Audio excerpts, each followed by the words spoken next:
is we have a text to donate function working tonight. So if you got a phone and you are just watching us and you don't want to have to go to your computer, you can just grab your phone, type in 44-321 as the number and friendly water as the message.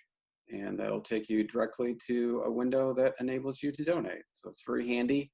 I did it myself yesterday. It just takes a second and it's really easy to use. So there's that way to do it. And also I am going to post a link down in the chat.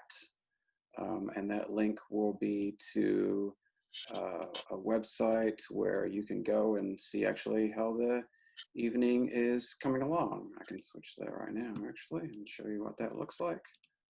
This is the page right here. It's our proper donation page. We've already been donating over the last few weeks, and as you can see, we're actually, let me refresh that right here. We're at 10 donors who have donated 99,507 of our goal of 153,000. So that's pretty amazing. We're already well over halfway. And so we're looking to raise the last $53,493. So if you do donate, you can donate anonymously, or your donations can pop up here. It's up to you when you donate. So those are some of the housekeeping stuff I wanted to get out of the way. And let me switch back now, and hopefully I'll get faster at switching around as we go on. Okay. And let's share this. Okay, so I would like to introduce our MC, our host for the evening. I was thrilled when she agreed to be our host. You can read their intro here, but for me, Ginny has been a blessing and a godsend over the last year and a half. I've only been with the organization for a year and a half. Ginny has an encyclopedic knowledge of all the work we've done. She's been with us essentially since the beginning. She's one of our biggest cheerleaders. She was on the board. She's a volunteer. Really, I don't know how we would have gotten this far without her. And she's really critical for every day that we have together. And she's a great team player, and she really is the glue, part of the glue that's really held the organization together and continues to do so. So, Ginny, it's the show is yours. Let me make sure. Can you all hear me now? Yes. All right. I have a tendency to not look at the screen, so if I'm looking off to the side, just yell at me and I'll straighten up. They're listed me as the host. I like to think of myself as the ringmaster. We are spanning continents and time zones and projects and history and the future. So I may be the ringmaster, but Will is the wizard behind the screen in Florida. So be patient with us, and we'll try to keep this thing moving ahead. We will probably trip over some glitches and find some mistakes we hadn't expected. But I think this is pretty amazing when you think about the name Friendly Water for the World, and in fact, we are now touching and talking to people across the world. And occasionally you may hear a woof from my partner in crime here, so I apologize in advance. That's the way it goes. Normally I would mute, but that's hard to be the host if I'm muted. So I'm going to take a moment to talk through the agenda, just so you know what's going to happen. There will be, we're going to start with an introduction for the board and the elements of who's running the show now, because it's not me. There's other people there doing it now. Where we started, our foundation, and the early days. And then we're going to talk about some of the projects we've done in the past that have been successful, that have given us, that have taught us. Yeah. Oh, pretty cute. And then switch back into the platform and how it works, the technology we use, and then we're going to move to the important stuff, what we're hoping to do and what we're talking to you guys about today. 3 projects on the horizon that we're moving to get funding for, so we can move ahead for. They're new, they're innovative, and they're taking us to places in ways we haven't gone before. And I think you'll be excited when you learn about them. And then you'll hear a little bit more from Kurt And you'll also get to hear from a couple of other volunteers who have been able to take their experiences on the road and they're going to bring it back to you.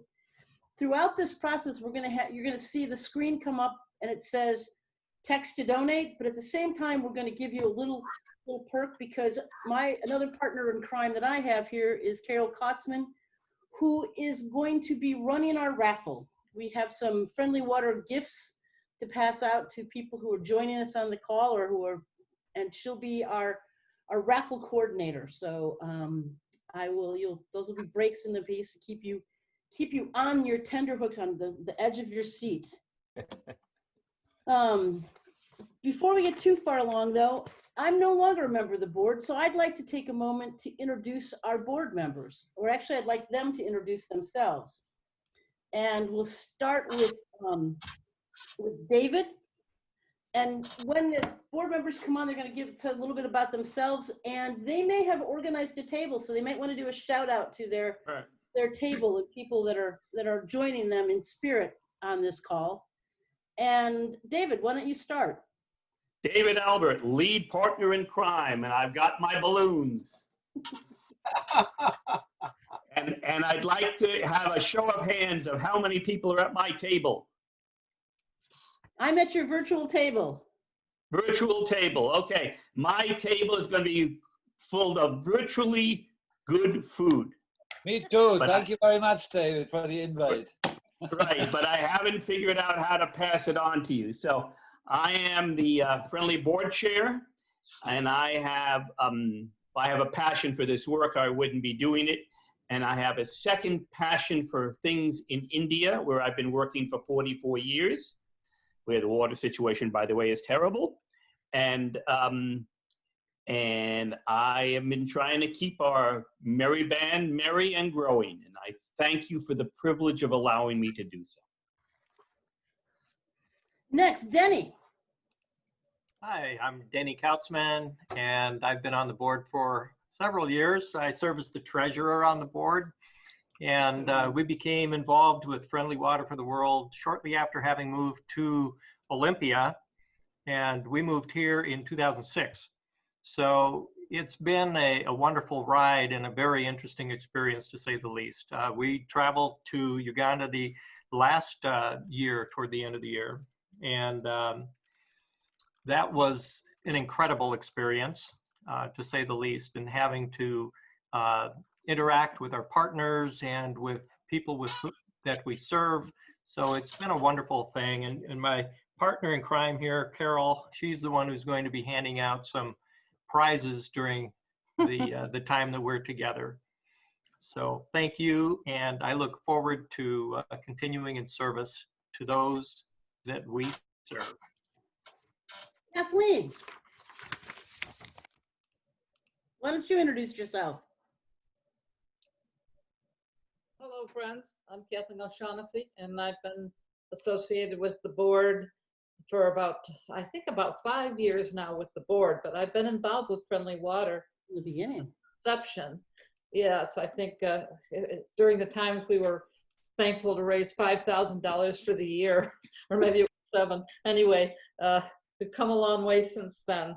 It's been a fun trip, and I'm really pleased at the way Friendly Water's developed. We now have our staff, very dedicated, talented staff, and they've got a lot of creative ideas. You'll see some of them today, and some of the projects that we're doing, and the follow-up on the projects, and the tightening up of the projects has been really important, and it's been impressive. And a lot of that's gone on over the last couple of years. So I was initially involved through Quaker Meeting. David and I have that in common, and I too went to Uganda in October of 2018, where we had a board meeting for about 9 of our board members went on that trip, which is pretty amazing. It says something about the dedication of our board members. We went over there, and we met for a week with our partners over there working on projects, and then I stayed for an additional couple weeks and working on some other projects that I'm still very involved in over there, 3 different humanitarian projects. Plus, I had the privilege and the fun of seeing the mountain gorillas. Was on my bucket list for 43 years. It was terrific, worth every slip and slide on a muddy downhill path. So where I am, I'm still on the board. We're glad. Thank you, Steve, by the way, if I can interrupt for just a second, Ginny. I want to thank Kathleen for reminding me because it just seemed like it was last year, but it was 2 years ago that we were in Uganda. So thanks that's for that that reminder. 2019, 2020 thing, yeah. Yeah. And a shout out to our virtual table. Fantastic people all. Wave if you like. So Steve Johnson's story. How about you? Hello, everybody. My name's Steve Johnson, and I live in Seattle, Washington, and I've been on the board for about 4 years now. I was introduced to Friendly Water by my father-in-law, Ron Story, who I believe is also logged into this call right now. And so I thank Ron for getting me involved. It's been a really great privilege and pleasure to be a part of this group and to assist in the work that they're doing all over the world. So just very happy to be here and happy to be on the board. And Connie, woman I drafted. Connie Basic. Hello. I think you're still muted. Better? Yeah. Okay, there you go. I'm Connie Basic. I have been on the board for, I don't know, 4 or 5 years. Ginny brought me on. I got involved with her after she took a couple of my small children to Africa without me. They're now old, but it was quite a while ago. My background is that I'm a physician. My interest is in science.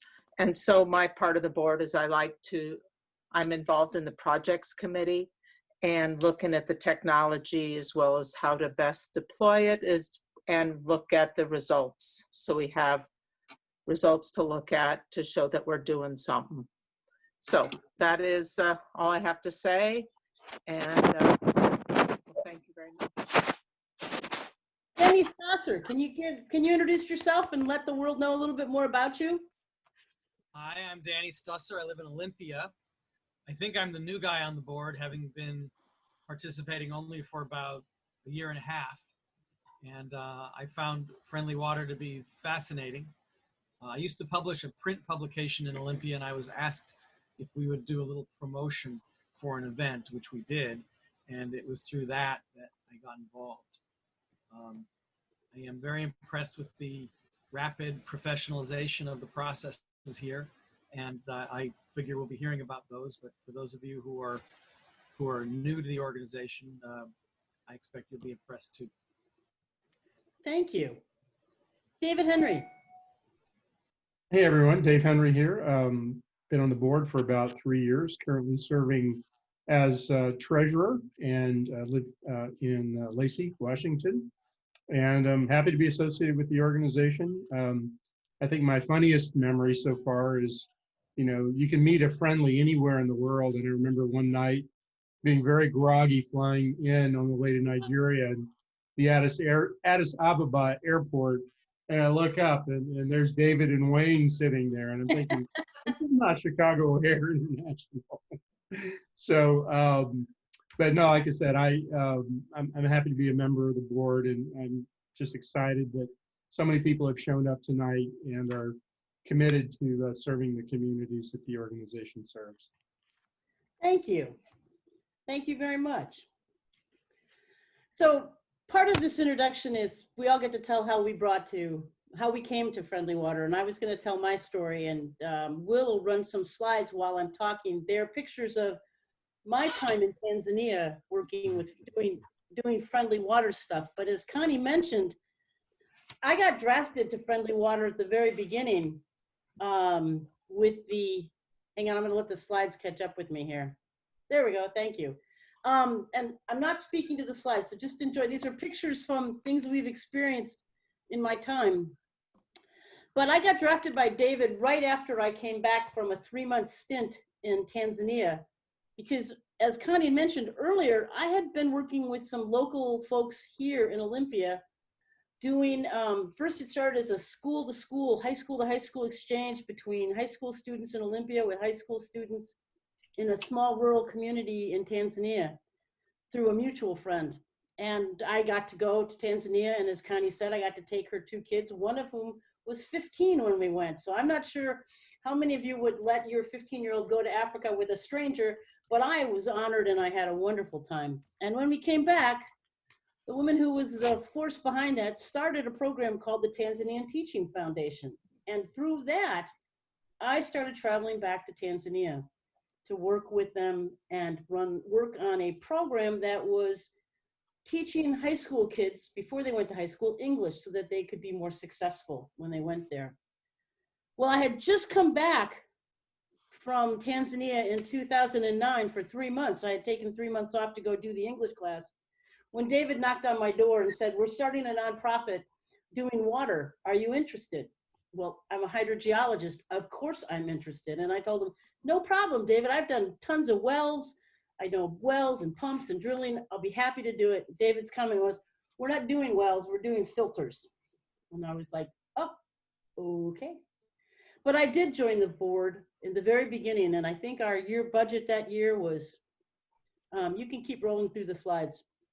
That budget was $7,000, and it was the money we needed to support Dell and Suzanne on a trip to Kenya. You'll hear more about those kinds of things.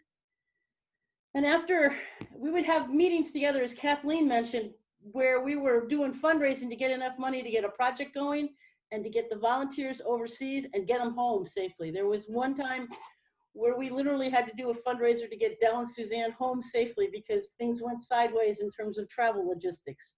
That's what happened. We were a startup nonprofit. And so in the beginning years, David again drafted me, and I became the treasurer when we were starting, where our budget was $7,000 to $10,000.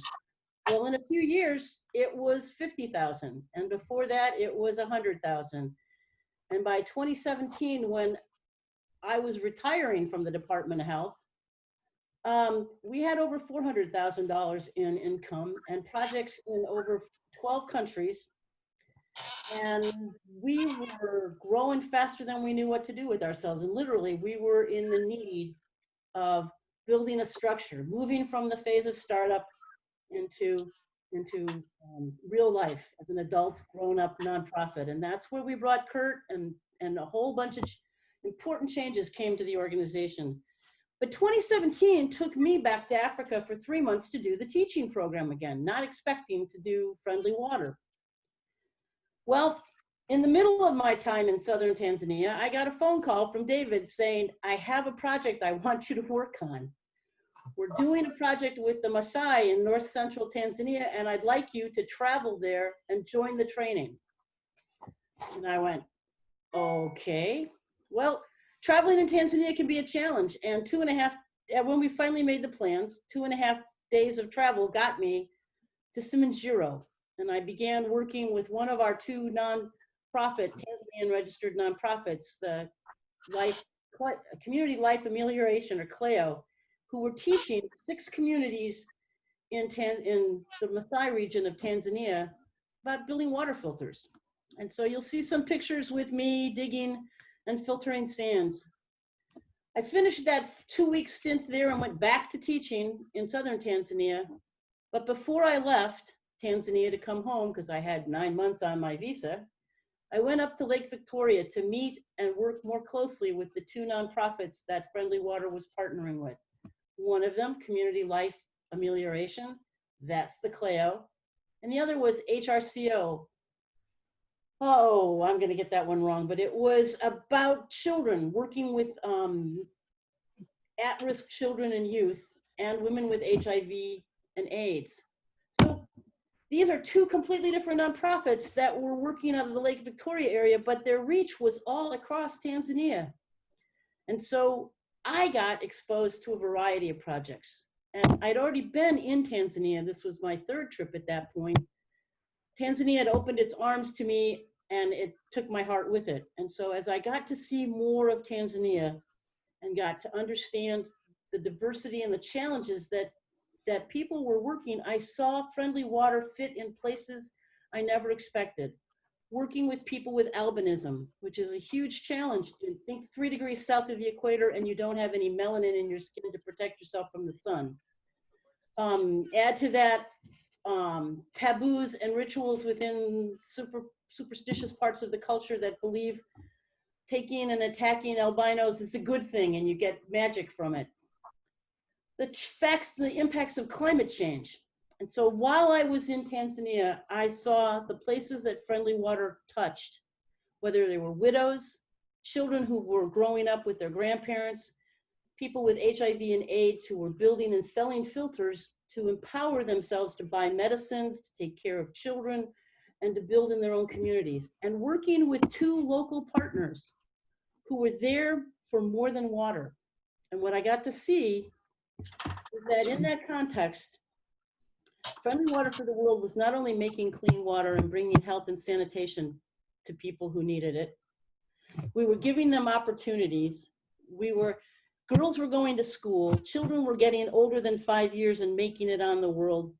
And we were bringing peace because in a number of places like Burundi, we were working with Hutu and Tutsi teams of doing public health outreach who could never have traveled without together, but together they could reach places we couldn't go.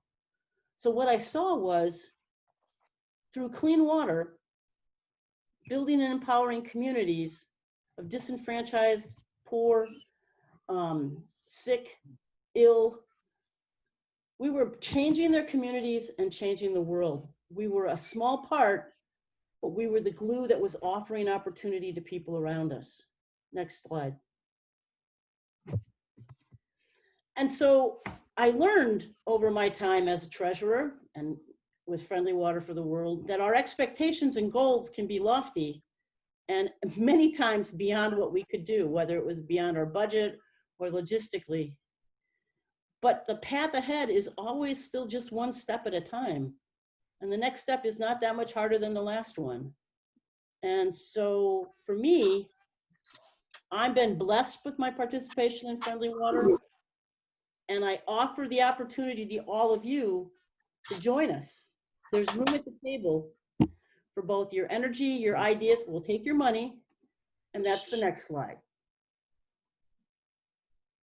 So this is an opportunity to text. It's also an opportunity for Carol to begin first raffle.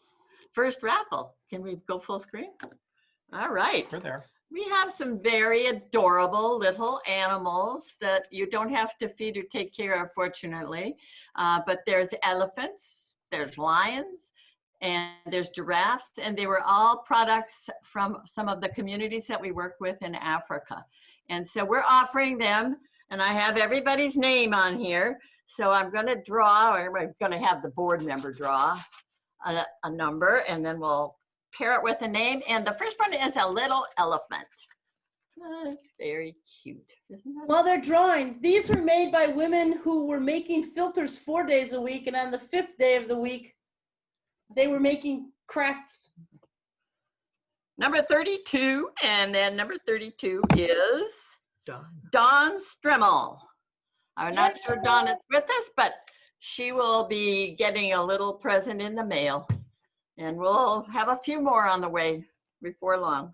This is a good opportunity. Don't forget to text. Remember, you're going to hear about the projects we're raising money for in the future that are real important. And as Will told you, we're about halfway on the current one on the table. So if we can finish that off, we'll be able to take it full bore into the next year.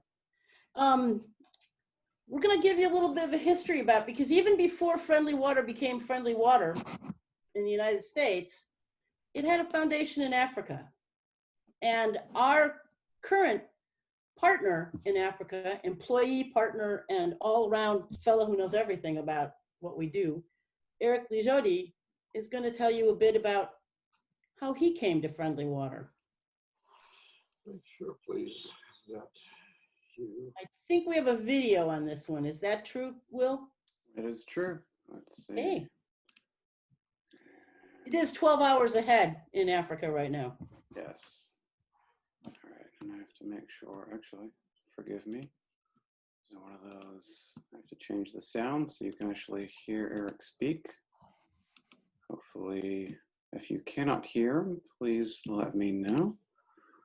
And if you cannot hear the chickens, please let me know. There we go.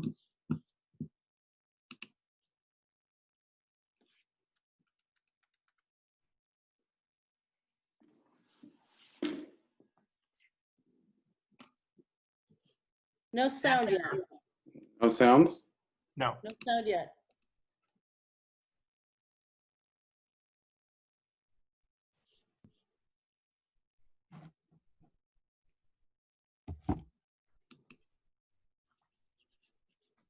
Can you hear now? No.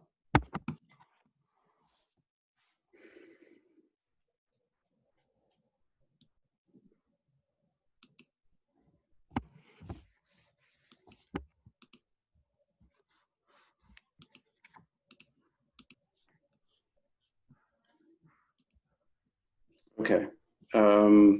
Ginny, would you mind bouncing ahead to I can let David tell his story. to David, and then I'll come back to Eric. So I'm going to give you a little bit of a spoiler. Eric was in Kenyan contact through the Quakers with Del and Suzanne Livingston, who eventually came to David and ourselves, and that's where David will pick up the story. So David, can you pick up the story about how we started here in the States and became a nonprofit? And David.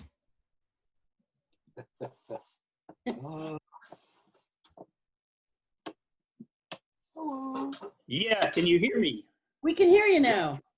All right, so 2006, and I've been doing a lot of work in India now for 44 years, but then about 30 or 28 years, and mostly around land reform with Dalits, quote, untouchables. You'll be hearing a lot more about them later. And we managed to do land reform where we got land for 15,000 families that had been landless for about 700 years. But I was always aware that after that, their greatest need was water. The kids were always sick with waterborne illnesses of one kind or another, and they were also blocked from getting water from higher caste areas. Prashant's going to talk about that later. So I always had an interest in water, and I returned, and I became the clerk of something called Right Sharing of World Resources. Doug, hello. Doug Smith is on this call from Right Sharing for my Quaker meeting. And Del came to see me. He had learned the techniques already of building biosand filters. And Del is wonderful with his hands, and he's a wonderful guy to get to know, and he's great at glad-handing people, but he's a terrible fundraiser. So as it turns out, he comes down to see me. There's a backstory to that. He comes down to see me at my friend's meeting, and at that time, I thought of him as very old. Now I think of myself as very old, and I don't remember a word of what he said, to tell you the truth. I don't remember biosand filters in the least. If I did, I wouldn't have understood them. But what the feeling tone of what he said was, David, I'm going to save the world, but I need $1,500. Now, when an elderly Quaker comes down to see you and says something like that, you have two choices. You find him a comfortable place at a nice mental institution, or you raise him his $1,500. Well, for me, it was easier to raise $1,500. We did. We sent him on his way to Kenya. The project worked. There is Del and Suzanne in Kenya, and we did it again and again. And along the way, Delana, Del and Suzanne's daughter, met Eric Lajodi, who was at that time a clerk of Young Friends of Kenya, was at a meeting in England at the time, and Eric seemed like the guy we wanted to work with, and so Eric joined us, and they did more projects in Kenya, and Del keeps on asking me every 5 months ago, so when are we going to found an organization? And I kept on telling them, Del, it's not time. We'll know when it's time. We, in the meantime, did a project in India with the people I worked with in South India. It was a tremendous failure. The people made great filters, but they could not figure out how to distribute them, and they could not figure out how to teach people to use them. It was a class caste thing that prevented them. So the project failed, but there have been 3 spin-off projects from that in a state 400 miles away who ended up taking the molds from the filters, and these 3 successful projects have built several thousand filters in Karnataka, which was about 400 miles away. So sometimes failures aren't really failures. They're just not what you thought they were going to be. Well, in October 2009, Del comes to me and says, I've got great news. What's the great news? His yearly meeting of friends, the Northwest Yearly Meeting, had the Thanksgiving appeal for mission work. And that year, they decided to give all the money to Del. I said, well, that sounds great. How much are they going to raise? And he said, about $5,000. But his first question was, where should we do this? And without thinking, I blurted out of my mouth, Burundi, a place I've never been. Why Burundi? It was the 2nd poorest country in Africa. It's now the poorest. People had been through hell, like the genocide in Rwanda, but unpublicized. And we have friends there. So I said to Del, you're not going to be able to do this on $5,000, but I'll raise another $5,000 and we'll figure out how to make it work. Well, anyway, the appeal went out. $32,000 came in. And I said, maybe it's time for an organization. So I called a meeting in my living room on January 1st, 2010. The date at 1 p.m., the date and time were very deliberate. I did not want anybody hungover from the night before. And I did not want anybody who thought football was more important than clean water. And I thought 5 or 6 people would show up. Well, in the end, I think 18 or 19 showed up. And that's the day that Friendly Water for the World was launched. We did go to Burundi, and we taught a combined group of guerrillas, former guerrilla fighters, widows of people whose husbands had been killed by these same guerrillas, and refugees, people who had been made homeless by these guerrillas, and they formed a cooperative together. I know that sounds odd, but we managed to pull it off. These folks had been involved in training to overcome trauma, but after their workshops, they had nothing to do.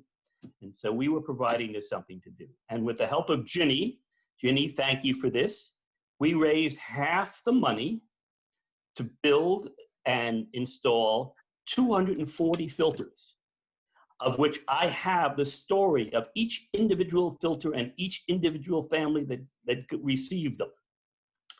But frankly, the best part of the project was, I don't know if Kurt knows this, our first friendly coaches. Actually, we had 3 of them.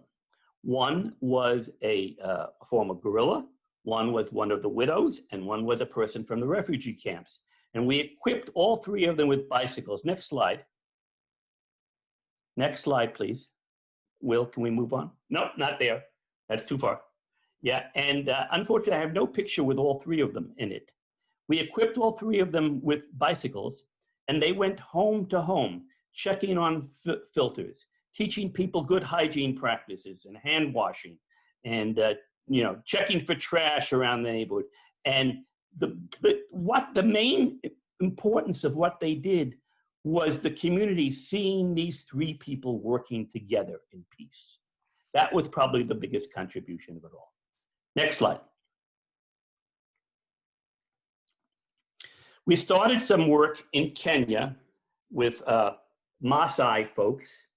There was an extraordinary man, his name is Tumena Ola Ipete. He was educated at the University of Nairobi, but went back to herd cows with his community and to try to save their culture. And many of them were dying from bad water. So a project was started there. Next slide, Will. And you can see Tumena in the middle of there with Suzanne and Del.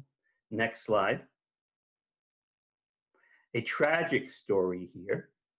Tumaina had a young 7-year-old son. Here he is sitting on Dell's lap. And while the training was happening, he was hospitalized for typhoid and died. So it gave us a real sense of the importance of the work that we were engaged in. Next slide. Well, Tumaina and I met again. One year I was going from Kenya to India on a trip, and so I had my Indian clothes, and he had his Maasai clothes. Next slide. And we decided to do a next slide. We decided to do a clothing exchange.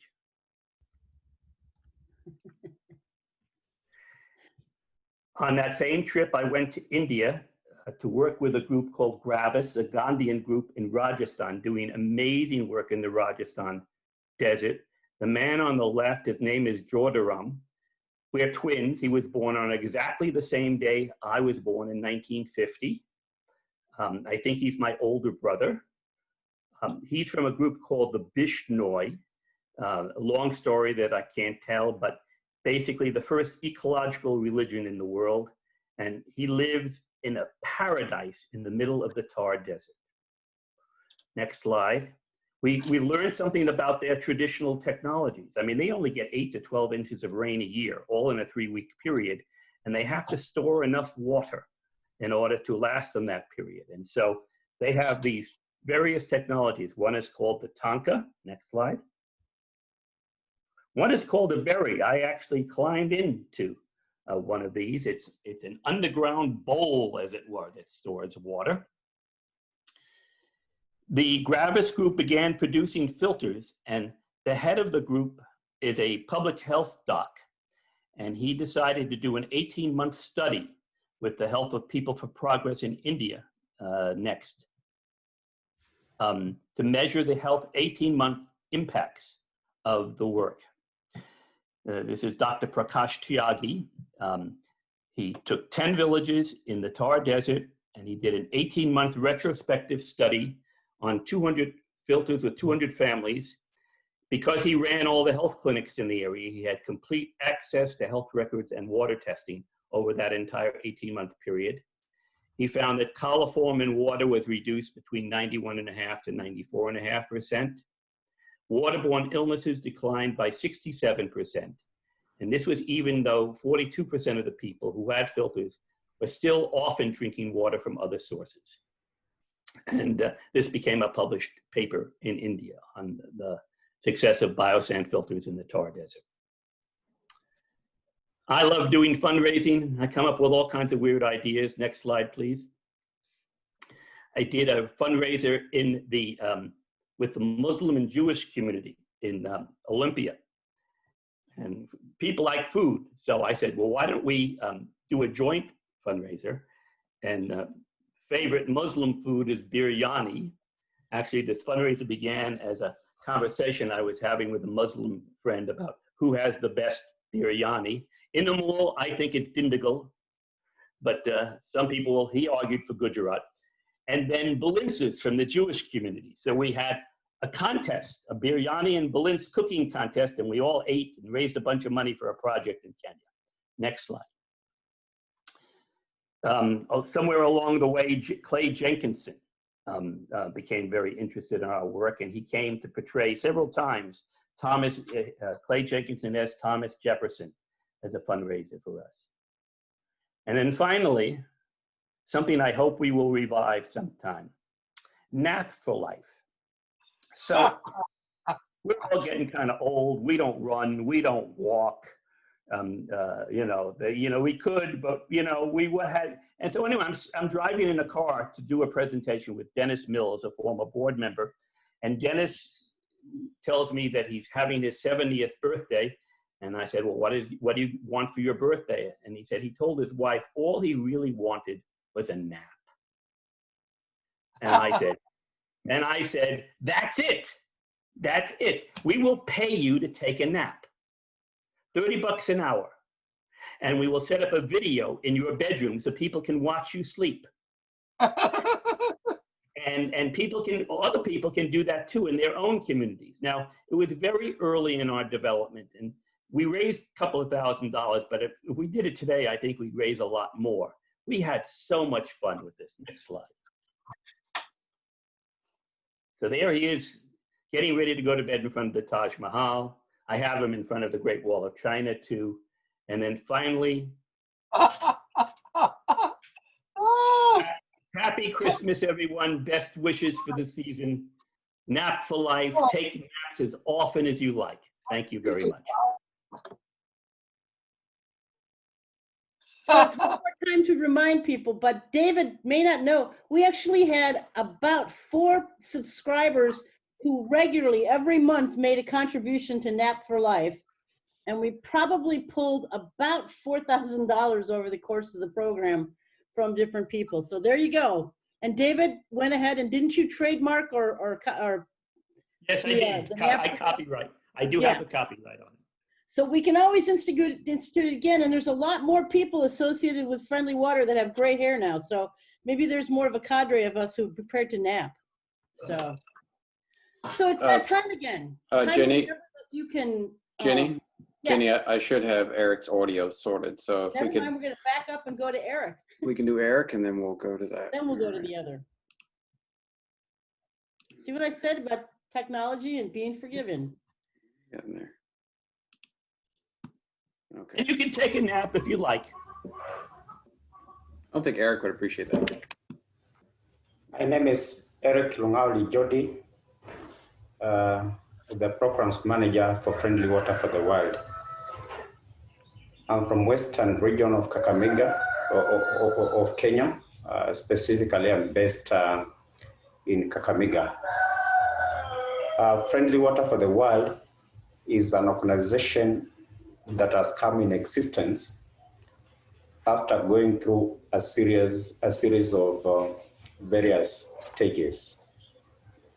The story spans back in the year 2005 in Lancaster, England, during a world gathering for young friends. This is a gathering that brings together young friends, specifically Quakers, with an age limit of 35 years from the whole world. There were 2 categories of delegates who were granted equal opportunity to attend and participate in the proceedings of the conference. There was the first team that had full sponsorship.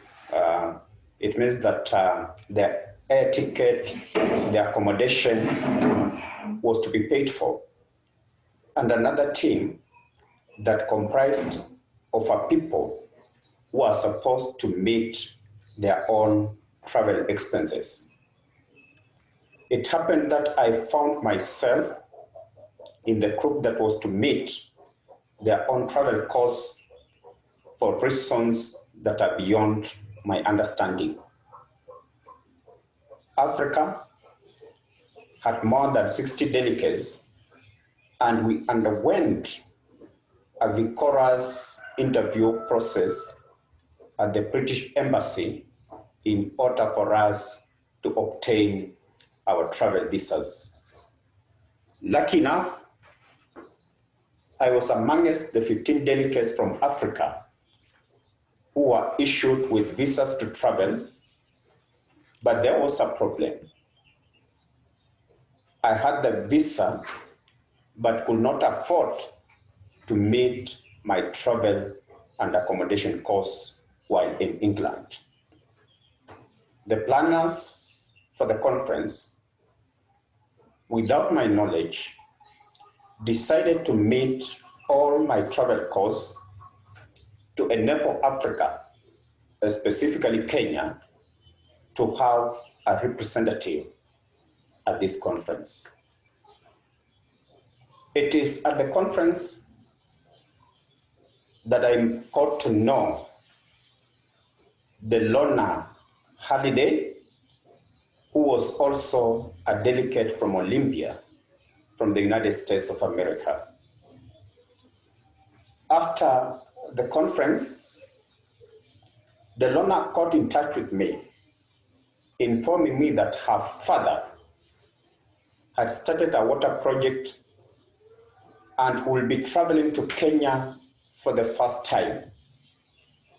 This is how I got in touch with Dell and Suzanne Livingstone, who are both parents for Delona.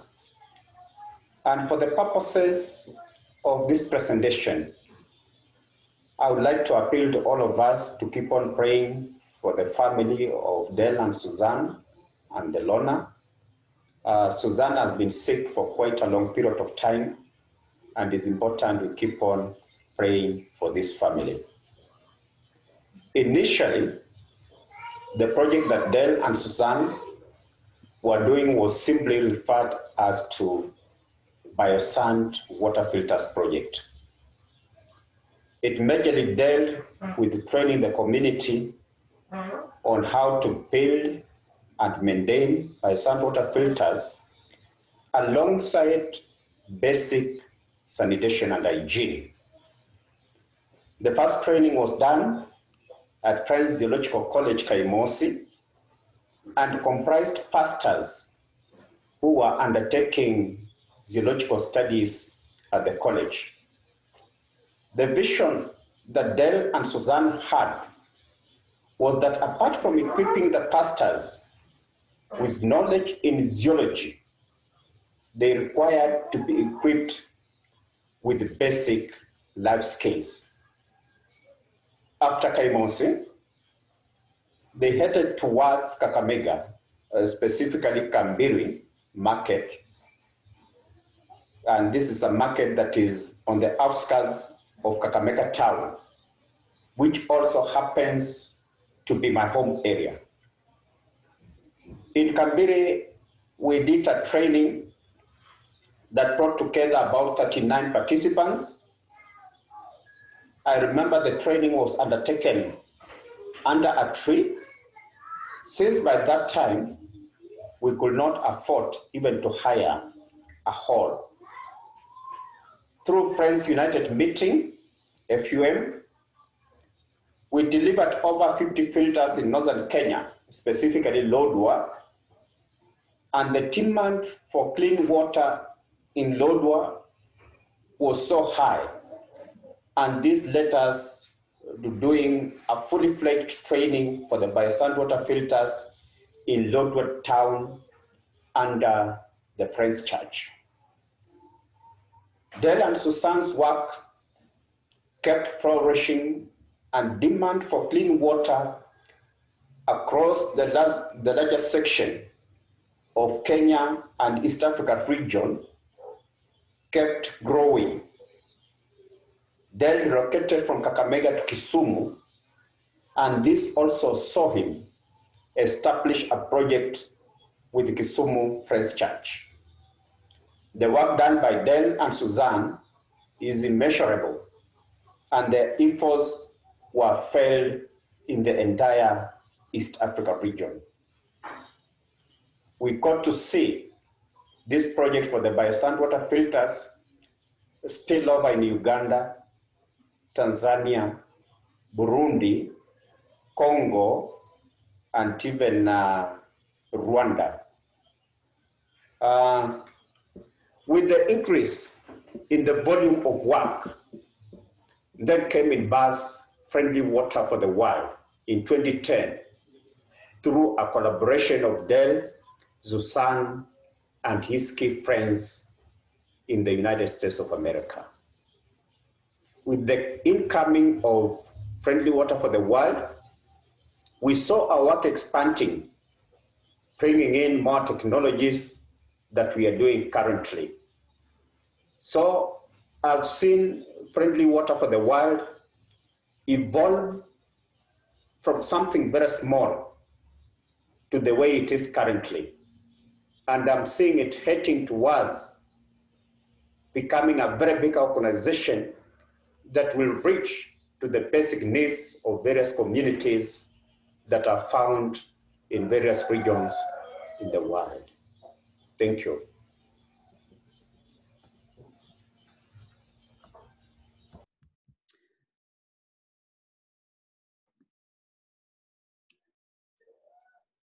Ginny, you're on mute. Are there more slides? No, that's it for Okay, Eric. we're gonna go to the text. You can text money. Carol's gonna do another raffle, but I wanted to throw a couple of pieces to let people know just how spectacular and amazing Eric is. Eric worked with us as our in-country rep for the first 8 years of this organization without getting paid. At best, we covered his costs. He was working part-time. He was working for the Tanzanian or for the Kenyan government and his bosses were letting him come and do what he did for us. When I was traveling through Tanzania in 2017 to see the projects up in the Lake Victoria area, Eric joined me for a part of that trip. We were sitting in a meeting of teams who'd been doing biosand filters, and they were talking to each other about their annual report. The conversation was in Swahili. My Swahili sucks, to be blunt. I'm sitting next to Eric during this time, and Eric is taking notes in English so that I can read his notes and see what people are saying. So he's a man who has an incredible heart. There are too many stories that come up about Eric finding another child who needs help, and he's helping them. He has incredible skill, and he's been dedicated to this and brings such passion and structure and strength to the rest of our programs that I can't imagine where we would be without him, and I'm excited to see where we're going to be in the future. So, to that extent, how are we doing, Will, on the fundraising? No pressure. No pressure. Actually, that's a good question. How are we doing? And while he's looking, Carol can get started on another raffle. Absolutely. Just real quick, I'll do a little raffle, and this is a beautiful little lion. He's waiting for some home somewhere in the U.S., maybe even in Africa, going back home to the homeland. Number 102. 120, isn't it? Yeah. 102. 102. Fasil Khan. Fasil right. Khan. Faisal Khan. Faisal Khan. Sorry, Faisal Khan So I received should mention a beautiful lion. This is a perfect opportunity. So Faisal Khan isn't with us right now. I know. And the reason is he's in prison. Oh, shoot. He's an extraordinary Gandhian activist who works for Hindu, Muslim, Christian understanding in India. It's founded an extraordinary organization called Kude Khidmat Gar. And he was arrested because he was on one of his walks. He does bicycle walks and walks. And he was walking through temples in the city of Mathura, and he had offered Hindu prayers in the temple. And then when it came time for his Muslim prayers, he told the head priest that he would go out to the mosque and do that and then come back. And the head priest said, "We know you. You should worship here." And so he did. And then he was arrested for reasons that make no sense whatsoever. He's been denied bail 3 times. He caught COVID in prison, but he's doing well at this point. But the reason he's not with us right now is because he's in prison in Uttar Pradesh, India. Extraordinary man. Thank you for sharing, David. Just to show everyone where we are, we're over 100,000, which is fantastic, and we've got 17 donors now. So thank you, everybody. That's amazing. All right. We can't probably get a lion to him, so I'll draw another name and number. And let me just look here. Oh, Sarah Grace, you get a lion. Sarah Grace is one of the great volunteers here in Olympia for Friendly Water. So this will be easy to get to her. We'll just send him right on over. Thank you. Outstanding. So we're going to be, we're now going to move and talk about what we have done you heard a little bit from Eric about the work we were doing in India, and that's where Friendly Water really got started, was in Kenya and East Africa. But at the same token, David was running a second prong approach and really working to expand what we could do in India. And Lidwin is going to talk about one of the projects, like a couple of the projects that were incredibly successful, and she can tell her story. So Lidwin, please take it away. We'll get there. Lidwin mentioned before we got started that it's in the morning there. So it's evening here, it's morning there. So Will, can you? Yep, she's on now. Got it. Yes. Thank you, Lidwin. Good morning to everybody. I am Lidwin from India, the South India representative of Friendly Water for the World. As the Friendly Water for the World is celebrating the 10th anniversary, could you hear me? Yes. Yes. As the Friendly Water for the World is celebrating the 10th anniversary, I am really happy and privileged to be part of this family.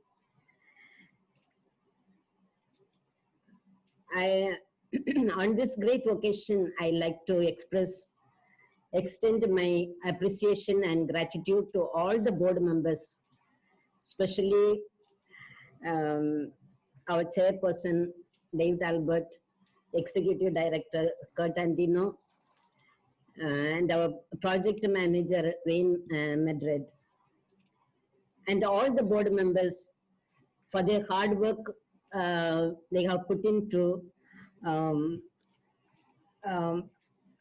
to nurture the Friendly Water family for the past 10 years. Above all, our funders and donors all over the world, without whom we would not have achieved our goal of getting clean water for the poor, the marginalized and the disadvantages people in more than 15 countries. I'm a social activist for the past 50 years, and I was been working in all over India and also in South America, Peru. And I was always been working with the women and children of the Dalits, tribals, and Adivasi people, mainly concentrating on women empowerment programs. After globalization and the Green Revolution in India, the health condition were getting worse, and new diseases were coming up, and the child death ratio was increasing. The main reason we found was the change of food and the lifestyle, and the fertilizers we use, the pesticides, all this have been affecting the health aspect. So we educated the women to take organic, healthy and nutritious food, and to use more of organic manures and pesticides, and grow their own vegetables in their garden. As a result, we found that the women, they were having the kitchen garden, and they were using more of natural foods, organic and millets. When we say food, the water, food alone is not sufficient. Even the water also is included. And the contaminated water causes more waterborne diseases. And mostly children were affected. In India, most of the states we depend on the monsoon rains. If the monsoon rains fail, people face a lot of water scarcity and no proper drinking water. So the water has to be brought from faraway ponds and rivers, etc. And that too is not clean. So we were trying to find some solution to have a better clean water. So we were in a search, and as a result, we found from Google search that about friendly water, and we felt that it would be more appropriate for the people with whom we are working. So I myself went for a training at Gandhi Gramam, India, on the year 2017, and our chairperson David Albert and Wayne Madrid were the trainers, and I found the training was really relevant, and the low-cost technology and the clean and safe water, it is good, we found. So after this, I was given charge as a trainer and a South India representative. From 2017 to 2019, I had organized so far 6 trainings. 5 trainings at Gandhi Gramam, where we have all the training facilities, and 1 training at the village-based, a village called Mettupalayam. It's a Kaja cyclone hit area, village. And after the cyclone, the groundwater was very bad. People are not able to drink. And so from the village, 20 women came forward and they took the training. And after the training, each one had a filter. And now they are getting ready to give each family a filter in the village in a subsidized rate.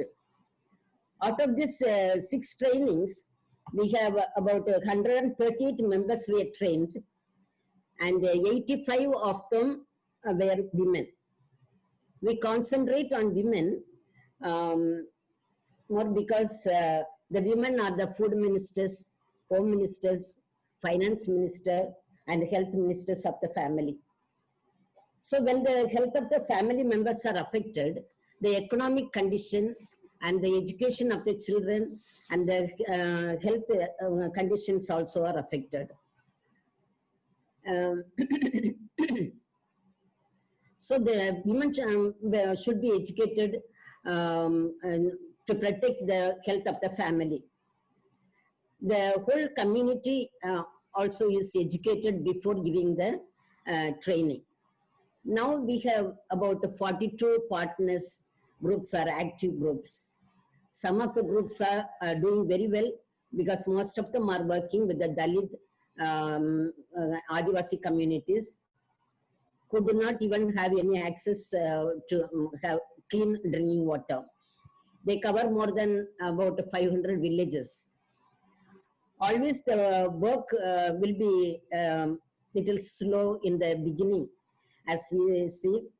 So because they have to find the raw materials and the production site and education of the people. We have to educate, motivate the people. All this take time. Once now most of them are launched the work, and meantime the COVID-19 came, and the people are little disinterested, and I mean lost interest, and their involvement. They have to be activated and restart the work once again. The access to clean and safe drinking water is a first step, we found. We have more of other low-cost technologies like interlocking soil stabilized brick, rocket stove, rainwater catchment tanks, permaculture. All these are appropriate to our working communities, we feel. They are in need of it, and it could be introduced one by one in future, I suppose. Now we are in the first stage of biosand water filter. My ambition is in India, the states where the biosand water filter, friendly water filter has not reached yet, they should be given more concentration. and friendly water should be introduced all over India. Of course, our target is marginalized and disadvantaged communities. The Nalanda project at Varda is a greater need because we feel that that could be a model for India. So many students also will be benefited, I think. And secondly, as for me in South India, the Karnataka, Andhra, and Kerala states should be given more attention and care because we have more scope on Karnataka team because most of them are working with the Dalit and Adivasi communities, tribals. So finally, we have reached 1 decade and we have been traveled much more to reach, we have to travel much more to reach our goal. Along with all our board members and the funders and donors who care for our needy brethren, we trust and believe it will be possible to reach our goal. Once again, thank you so much, all of you, for your hard effort that you have put in to spread, take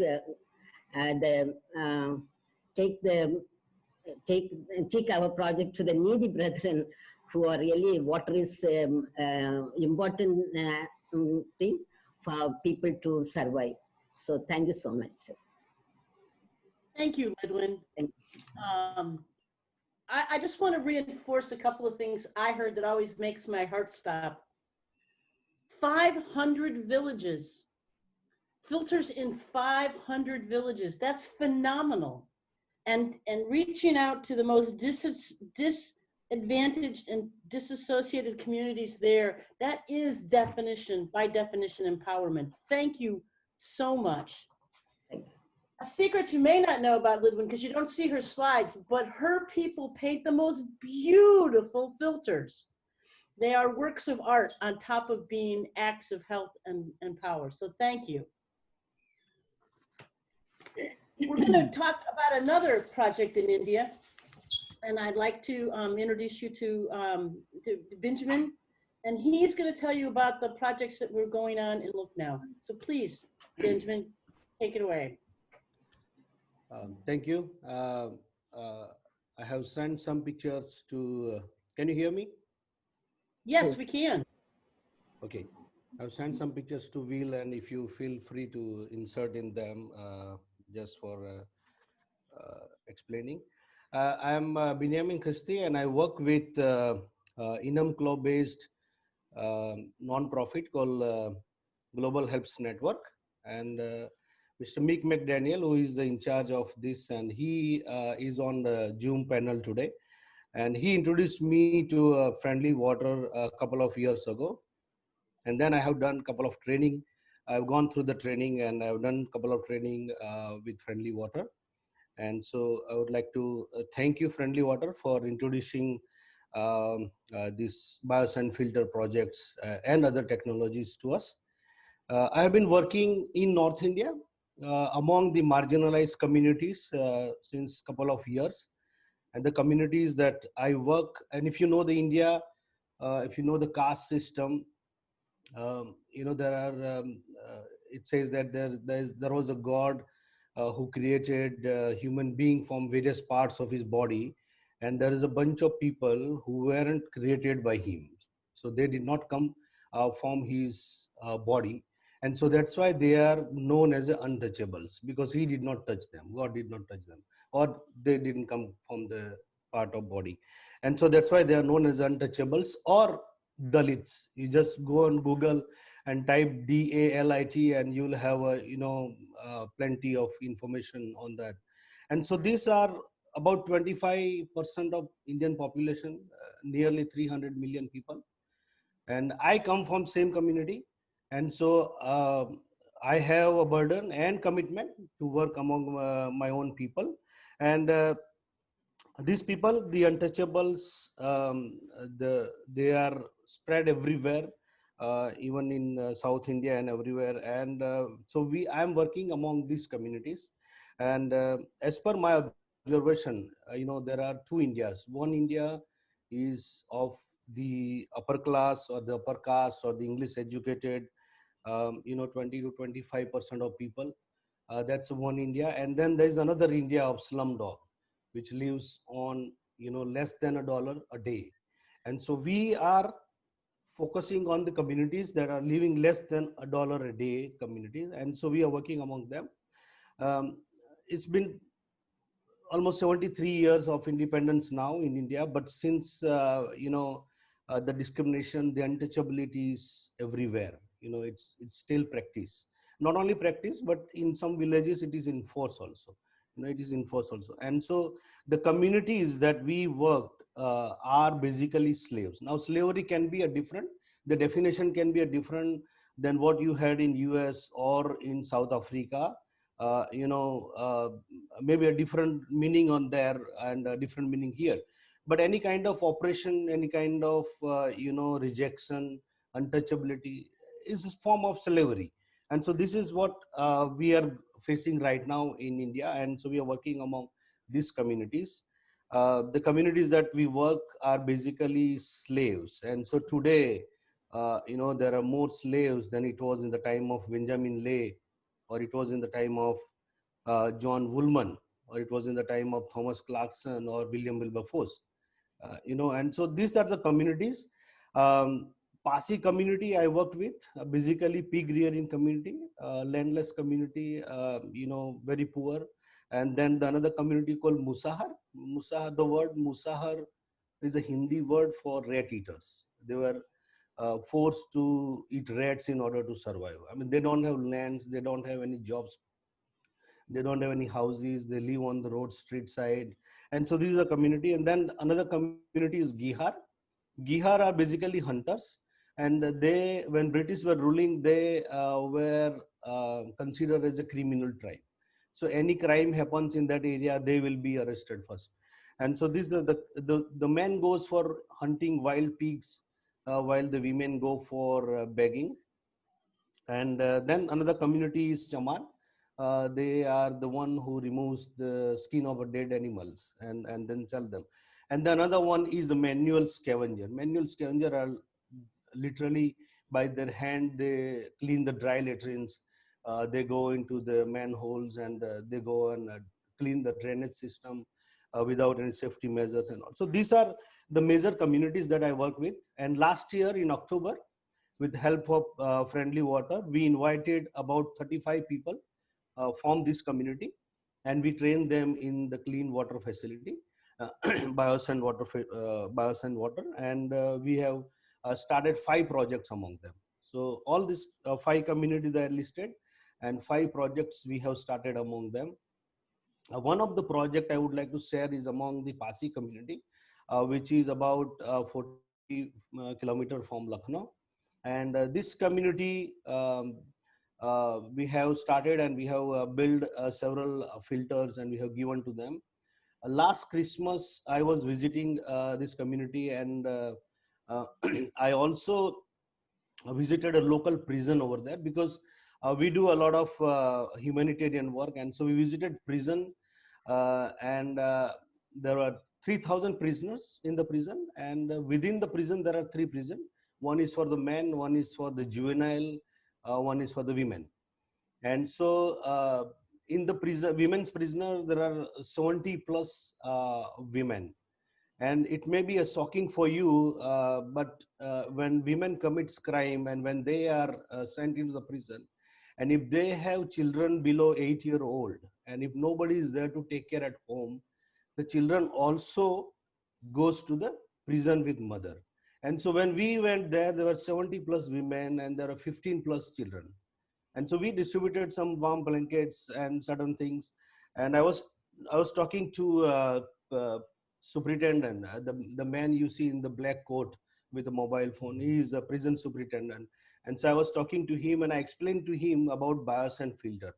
I just told him that in your area, I have a community called Pasi and I'm working among them. We have given them biosand filter. And so he was very excited. He was very excited because, he told me that a couple of months ago, that's about 6 months ago, probably in June or July, they had a waterborne disease in prison, and two of the children that came with their mother, two of the children, they died there. And so he approached me asking for water filter. He said that, why don't you give us the water filter? If this helps for the women, for the juvenile, for the children, then it would be a very blessing for them. And so we approached to Friendly Water, and we have given them 2 water filter. It's been almost going to be a year now, and since then I never heard about any children getting sick or any children dying or anything going on wrong with their health. And so we really thank you.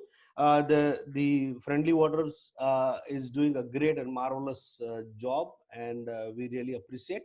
We have 5 projects right now in North India among different marginalized communities, and we have been building filters and giving them, selling them at lower rates that they can afford and they can buy, and then they can have a good health.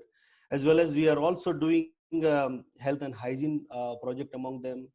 We have given a couple of latrines with the help of Global Helps Network, and we have done a couple of social work, kind of like training women with a skill training, giving them sewing training and different etc.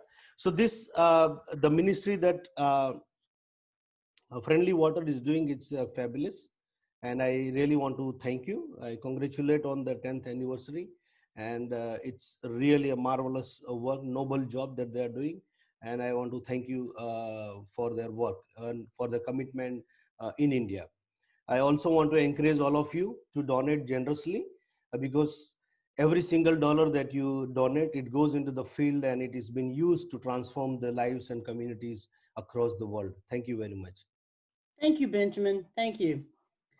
We're going to bounce ahead on the agenda just a tad. We're going to go to, wait, we have is it a donate now, Will?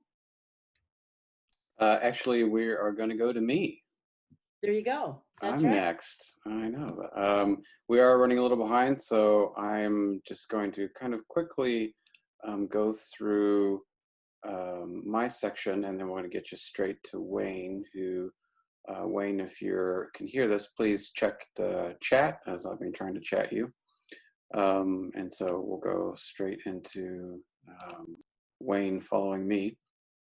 Ordinarily, I would love to talk forever and ever about anything, and especially about our platform and our process. It's in many ways, it's the structure, it's kind of the meaty stuff that legitimizes and gives what we do some form, and most importantly, an ability to measure and report what we do. And we know, we've learned over the years, that's incredibly important with our work. It doesn't often happen in a lot of communities in which we work. There's a lot of drive-by community development and folks don't follow up. But we have been working hard to put in a process to change that. And we now have a 4-step process in place. It's a community survey, community engagement, community training, and community follow-up.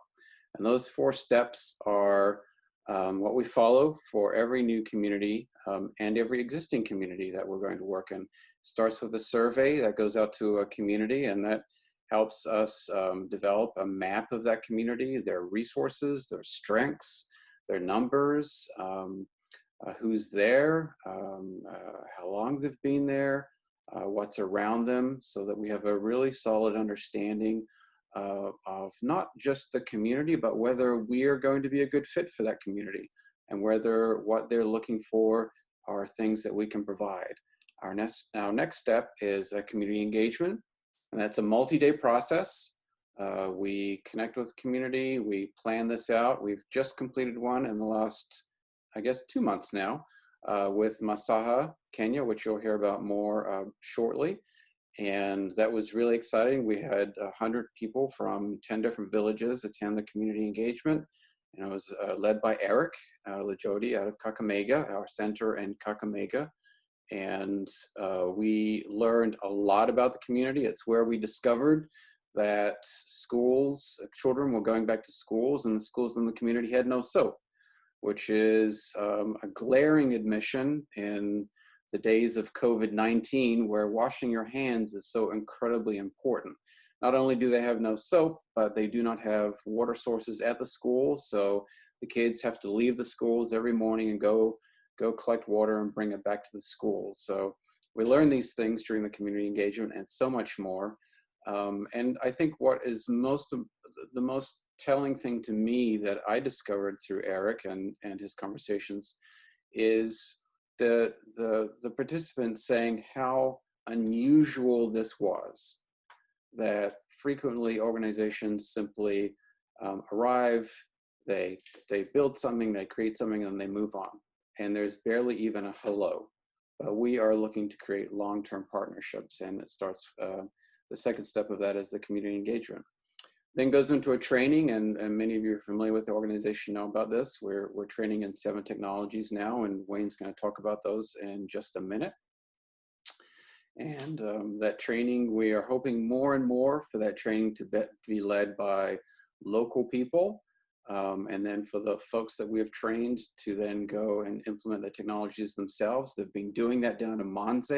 In February, we went in and we trained a group of local people who have since constructed bricks for a new school in Mangalo near Monze, and who have also just installed new filters in a community in Chinzilla, who had approached the Department of Health looking for support because their only water source had become polluted and they were unable to get help. And we just, representatives from ZWAGFO, the Zambia Women and Girls Foundation, just happened to show up at the right time, and they have been trained by us, and they've installed water filters in that community. So that's really exciting that the local folks can play such an important role.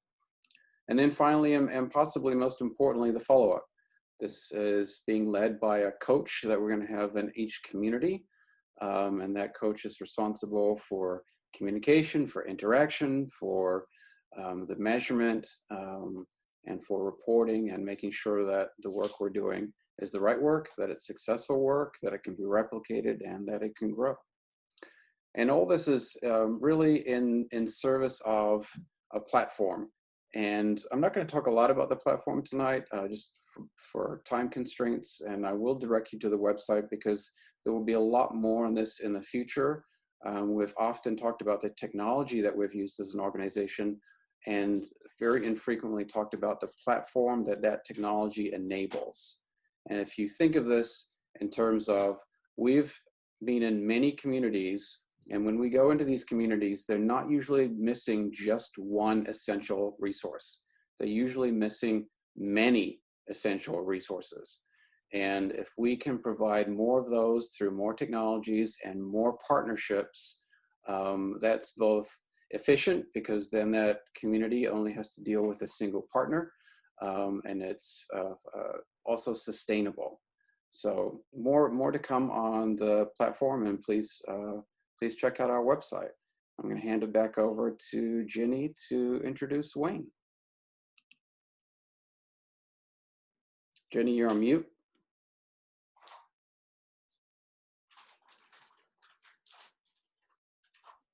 Wayne has been with us from probably our second training, and he has many stories to tell, but he doesn't get to tell them today. He gets to talk about the technology that we get to use, and he is our in-house expert. Wayne, take it away. Hi, Jenny. Thank you so much. Will, do you have a slideshow up here on the technologies? Yep, it's right there. Okay. I've just got 2 or 3 slides just as a general overview here. Biosand filters have been our mainstay since the beginning. They're capable of removing over 99% of all pathogens, and it's really what has made a huge difference and an impact over the years for friendly water. Next slide. Yeah, this was in Chinzilla recently, where we delivered 30 filters to that village. and they're delivering those. Next.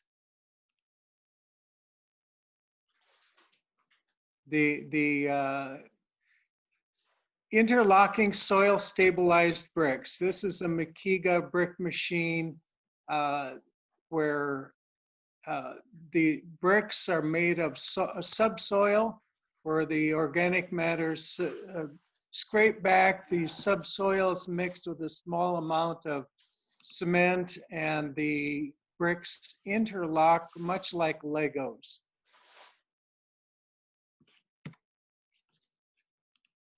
Next.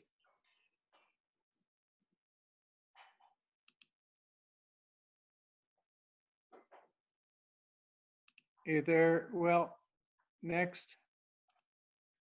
This is one of the soil tests. Eric was standing on one of the bricks there, where you're testing the bricks. You stand on it after a week of curing time. There you go. And you test for breakage that way. Another test is to hold it at waist height or a meter off the ground, drop it. If it holds together, it's fine. Next. And this is a photo of that school in Mongola, in Zambia, that was built, a 3-block, there's 3-room school capable of housing up to 400 or 500 kids. Next. And this is one of 2 teachers' houses that were also constructed at the same site. So now they can't get teachers to come unless the houses are built. This is a rocket stove that Renelle and Claire made in Gandagram in India this last year. And it is so simple. It's just a high degree of sand mixed with about 10 to 15% clay, and put in a bucket that's had the bottom cut out and turned upside down. The L-shaped pipe in the middle there, it's 2 pieces, one that sits on top the other, and when it's all done, the bucket is pulled away, the pipes are pulled out, and it forms an L-shaped burn tube that creates a very hot fire, reduced wood consumption or charcoal consumption, much lower smoke, and it eliminates or greatly reduces many of the respiratory problems that are created. I believe these are rocket stoves that have been made by an organization in Eastern Uganda, and this slide are some of my experiments this summer on rocket stoves. And this one is back in Uganda again. You can see no smoke coming out there, but that flame is shooting out the top. And this is a foundation for a ferro-cement rainwater catchment tank. Cement blocks are put down, wire cage is made on top of that, concrete floor, and then it's just plastered. Next slide. There you can see. The walls are plastered. In the end, there are about 3 layers of concrete plaster on the walls. It's about 3 inches thick, and there they're making the dome roof. And that's also at a school in Zambia. And there's the happy children that get to utilize the rainwater catchment. And this is liquid soap making in probably a 50-liter vat. I believe this one came from the DRC last fall. Training we had in Minova, Congo. And this is soap making in Goma, DRC. And next slide. And this is delivery. During the outbreak of Ebola there, we sent funds for distribution of soap throughout Goma. And hopefully we've made a significant impact. I know our Aristote there has been working on soap quite a bit. And this is a foundation for the microflush toilet. It's a worm composting microflush toilet. There's a mechanism in there that seals the throne from the I would say the basement where the worms do their composting, and it keeps the flies away, the smells out. Really an ingenious invention, and I think in my part. This is the one that we did in Gisenyi, Rwanda, and this is a lady from the Belgian that was there to help us, and she got caught in the basement.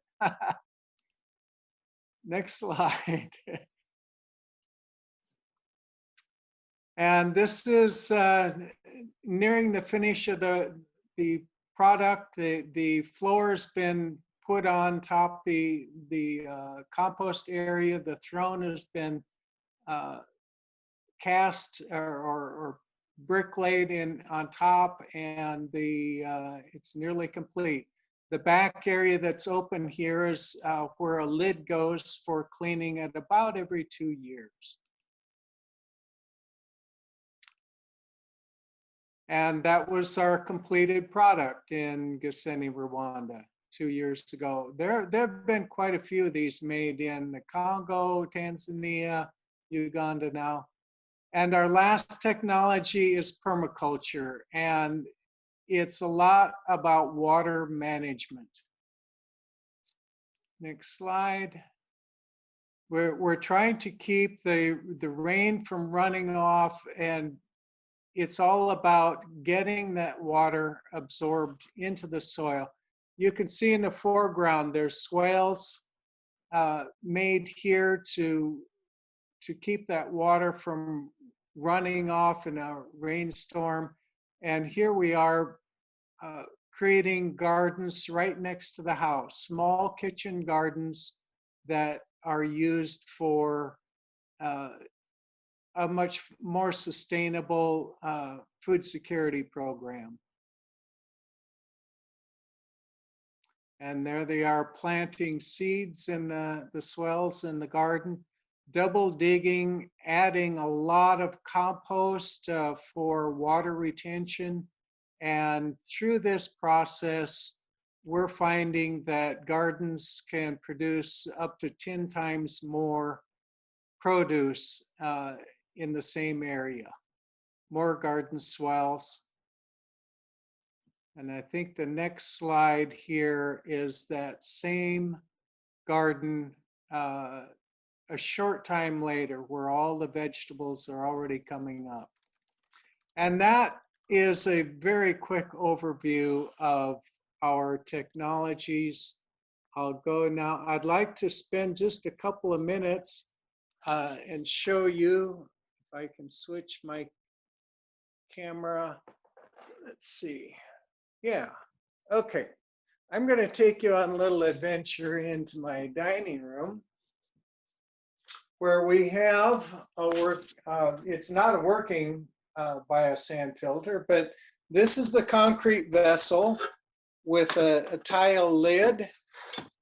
Inside you will see this one is a stainless steel diffuser plate.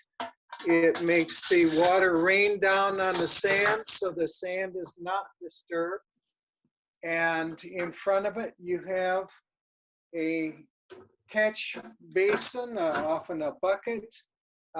This one, most everyone has a tap on it so that you can run a batch through, or 2 or 3 batches a day, up to 6 and 7 batches for large families.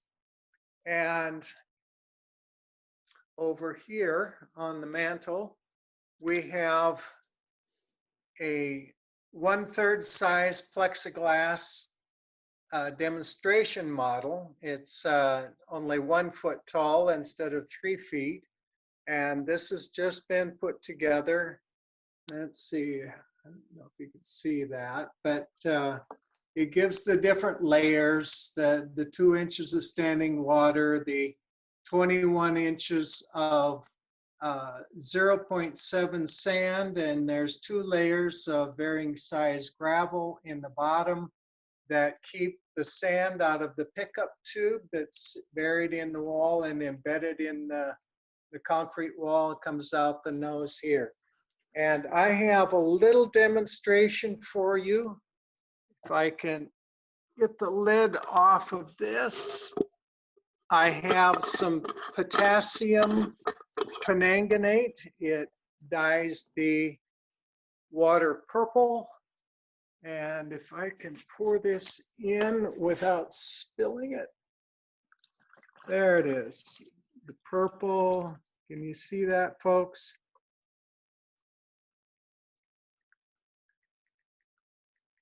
Water goes in purple. You can see the line here across it's all filtered out before it ever gets to the bottom, and the water is running out clear. And that's the process. 4 different processes in play here. There's the bio layer that lives in the top 2 inches. There's mechanical filtration more than a few inches deep in the sand. There's no light, no oxygen. Therefore, there's an anaerobic die-off. And the 4th process is where almost an electrostatic type current is set up in the sand as the water flows through it, and it's called adsorption.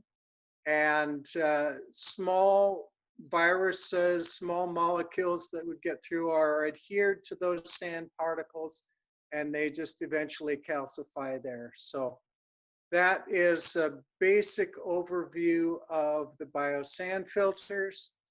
And I have one more technology I'd like to share with you, and that is the interlocking bricks. We have the great privilege of having our own machine here in Olympia. It's too dark for me to go outside and show that, but I've made a few bricks here. This is one where you can see where in the previous slide, Eric was standing here. This is one of the tests that we do. They stack interlockingly like this. And this is a curved brick machine that we intend to make rainwater catchment systems out of. And the last thing I'd like to show you here is a little device I made to put soil samples in. You measure the shrinkage. It will determine the amount of clay in the soil. Depending on how much this shrinks is one of the tests that we do to determine how much cement or lime needs to be added to this brick. And that's it for me. Will, I'll turn it back to you or Ginny. Hey, Jenny, Right, I'm gonna go. we're gonna change around our agenda. Renelle is going to speak next. She's one of our volunteers who's actually had the opportunity to go over and work in another country. So I am hoping that Will is ready to let Renelle get started. Yes. Thank you, Jenny. Yeah, I'm actually feel like a newbie compared to most of you guys because you've traveled quite a bit. But I do have a few pictures to share and just kind of talk about my experience. The first thing that I just want to let everyone know is I did meet David years ago, probably 5 years ago, at a fundraiser for Friendly Water, and started giving money to Friendly Water, but didn't volunteer in my time. And then when my father got sick with pancreatic cancer, I was actually at a fundraiser sitting with Wayne at a table, and my dad really wanted to give money to Friendly Water. And so I actually went with my youngest born, and we went and did the training to build biosand filters. And then my dad, before he passed, he actually gave money to remodel the workers' home in Gandhigram. So you're going to see some pictures of that. And then my kids and I traveled in February to that. But the first thing I want to show you, and I'm going to share my screen here if Will give me a co-host status, is when I was at the training in Anacortes to learn how to be a trainer for the biosand filters, I met David Pepitone there. I think David might be on this call. Can you guys see my screen, me with the filter? Yes. And David was with a group of people from El Fuerte, Mexico with Liga International, and they were learning how to be trainers. So I actually went pretty quickly after the training in Anacortes with them to, with Liga and Flying Doctors of Mercy, and using the friendly water technologies, we taught them how to make biosand filters in about 100-degree temperature, which I'm sure you guys are used to that when traveling to Africa and India. And so this is my group that I trained. I didn't speak that much Spanish and they didn't speak that much English, but as you can see the filter in the middle there, we built one. We built several of them. And what was kind of amazing about that training is most of the people that were there were really involved in the community, and they bought some of the steel molds, and before the end of the week was out, some of the volunteers had already made 30 molds to give out to the villages. So I was pretty impressed. We did go out to the villages to check on the filters that we had put out there previously to make sure that the community members were using them correctly. And if they're not using them correctly, that we were actually taking the filters and putting them with families that were going to be making sure that they can share the water with everyone in the villages. The wells in the village are contaminated with Hep A. So they can't use the wells. They have to use the river, and the river is very, very polluted. So the filters are extremely important. This is a family that's doing a really good job, and the daughter has the yellow card in her hand where we're checking to see, where she checks to make sure that the filter is being used correctly. I'm meeting with some kids. The people were just so awesome. And we actually went there. This is our river guide across the very polluted river that no one can swim in because it's so toxic. And we were actually there during Dia de los Muertos. So that was really kind of fun to see the community. The village, which is just across the river, only about 15 minutes away, is the one with all the water that is too polluted to drink. So this is back into the town of El Fuerte. And you can see this is one of my friends, Paul, who actually came to the training with me. You can see the water that he's putting into the filter that they're going to pour into the water filter there, and how dirty it is, which you saw other pictures from Africa and India. And this was the grandma who was just so sweet. That was El Fuerte. And then in February of this year, right before COVID hit, I actually traveled to Gandhi Gram. I get to see some of my friends on the Zoom. And we were there for the Peace Conference. And I love this picture because this was during the Peace March, which just shows that all different people from different religions were there: Buddhists, Swamis, Muslims, Hindus, Christians. And we actually had a several-day conference before we did the building dedication. So here's some pictures. There's Inamol and Swami, some people from the Zoom call. And there's Fazal Khan right there. And there's a picture of the brick making machine that Wayne was just talking about. We did a demonstration for brick making, and we did a demonstration for the stove, which Wayne already talked about too. So I want to show you a picture of that. So that's here where I'm making the stove on the left. And then you can see the brick making machine in the foreground. And then we were making the rocket stove in the background. And we were with AMA, and they dedicated the building was remodeled for workers' home. So more people can come and learn how to use the technologies from Friendly Water. I just was so impressed with everyone there. The family was so welcoming. The volunteers were fabulous. And I'm very excited that the building has been redone. There's a group of us too. Oops, let me go back. Oops, how do I go back? I don't know how to go back to previous.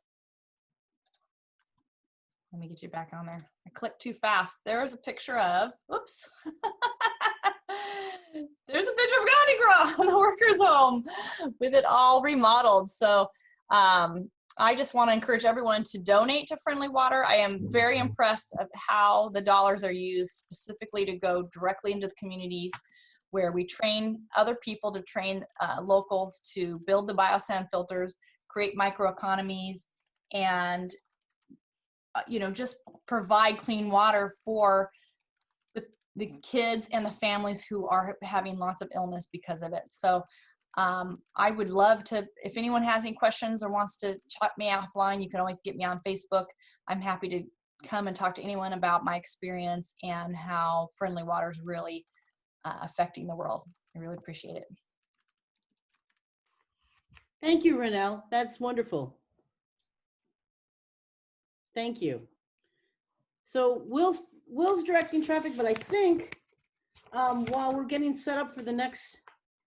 Yeah, we'll go to, let's go to Jim Clark in Simwaticella.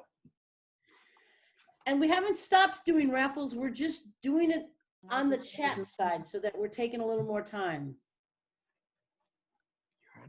Okay. Hey, Ginny, just let people know we're going to keep doing the drawings online and put the results on the chat.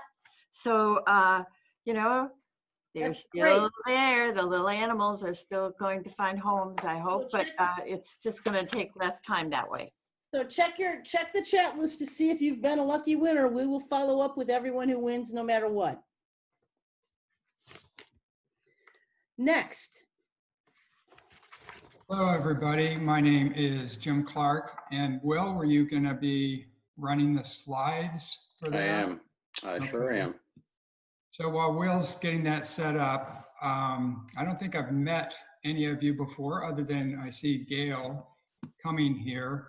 I'm going to give a brief presentation on Simwaticella Sustainable Agriculture and Arts Program, otherwise known as SAP, since that is a mouthful. And I believe that Wayne, looking back at my notes, I had some email correspondence with Wayne about 1.5 years ago. So in the summer of 2019, Wayne, David, and Kurt went to Zambia. Simwaticella is a chiefdom in very rural Zambia. It's about 60 miles as the crow flies from Victoria Falls, if you're familiar with that. So not too far from the Zimbabwe border. And what I want to go over, the founder and executive director is pictured here, Heather Cumming, with her soon-to-be 11-year-old daughter, Radiance. And since they are in Zambia now, it's, what is it? Here, and I'm in Austin, Texas, I should say. So where they are, it's now about 4:30 a.m. And I know that Heather is usually a night owl, but she spent apparently about 6 hours on a Zoom call last night with family, including Gail, I believe, that's on the call here. So she can pull one all-nighter, but probably not 2 in a row. So I'm going to step in. I'm a board member, been with SAP for a couple years now, and I met Heather about 7 years ago in Fort Collins, Colorado, where both of us have some roots. So I just wanted, she provided several slides here from Zambia and the projects, and I'm going to read the letter that Heather provided. So I'll just read this in first person as if Heather was providing it. But before that, let me just preface it by saying that SAP has projects not just in sustainable agriculture and art, but a wide range of projects. Water wells has been a big thing recently, and in Zambia, she has pretty much single-handedly, at least in terms of administration, she contracts for the work and takes donations. So water wells has been a big emphasis recently, and then microloans, many dozens of microloans she issues each year and keeps very detailed notes and a lot of keeping people to their commitments so that it's self-funding, and then also sponsorships for schoolgirls. So a wide variety with a relatively small nonprofit project. So let me just start reading this as maybe Will goes through the slide. So again, speaking as if I were Heather, I've been living in the grass-roofed mud hut house, I think that was on the previous slide, since I was 24. I just turned 41 in October. I speak the local language in our community, Sitonga, and I was a U.S. Peace Corps volunteer from 2004 to 2006. My home now is my former Peace Corps home, although I have renovated it significantly over the years. I always say Peace Corps trained me to run SAP, how to live in the village, how to stay healthy, what to do in times of sickness or injury, how to live without electricity and running water, how to live in harmony with the local people, despite tremendous cultural, conceptual, language, philosophical boundaries and differences. I am very, very thankful for Peace Corps. I decided to take it to another level and begin SAP in 2008. Simwatichela is our chiefdom in Southern Province, Zambia. We also work in rural Sierra Leone as well and are beginning projects in a third and final location, North Sudan. We prepare to leave for North Sudan in May or June 2021 and to travel back to Sierra Leone by August 2021. Our program is strictly water and food related, which nutrition relates to in both ways, and limited to remote village settings. The more far off the location, the more SAP is interested to work with such a community. In Sierra Leone, we often find ourselves on motorcycles to our remote villages. The trails turn to footpaths, and eventually we abandon the motorbike and find ourselves on our feet entering the village. The palm trees fall away, and there's a huge village just hidden there, hundreds of people drinking water from the runoff of the last rains. It is really sad and pathetic for me that in an era where people can get texts off their wristwatches and scientists are making preparations to send humans to the moon again, we have not really learned what it is to be human, and that people living in inhumane conditions and situations are a global responsibility. They drag humanity down so that even those living in comfort with all the opportunities of the world cannot exceed to their highest potential. In other words, the world's destitute people, without the simple daily lifeblood of food and water, bring the quality of life down for all of us. When we choose to ignore them or not care or not do anything to serve them, although we could be assisting them and have chosen not to, affects us on a deeply unconscious, spirit-based level.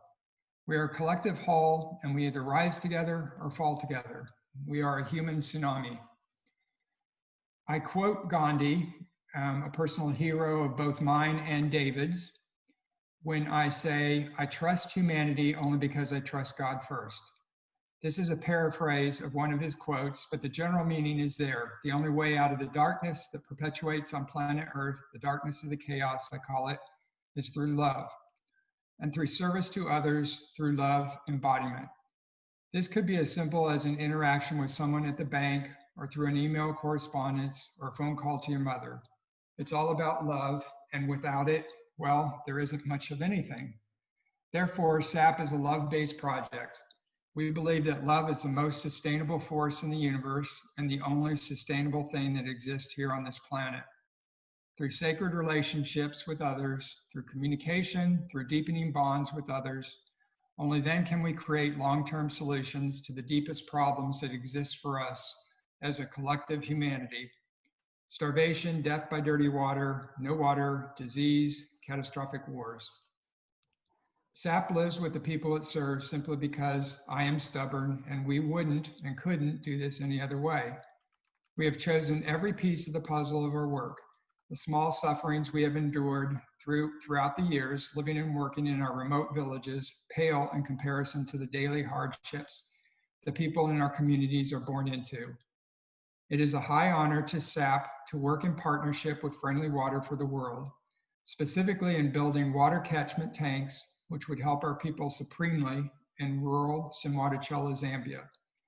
This will help to kill a whole tree of birds with one stone, providing irrigation for crops and community gardens through a rainwater harvesting system.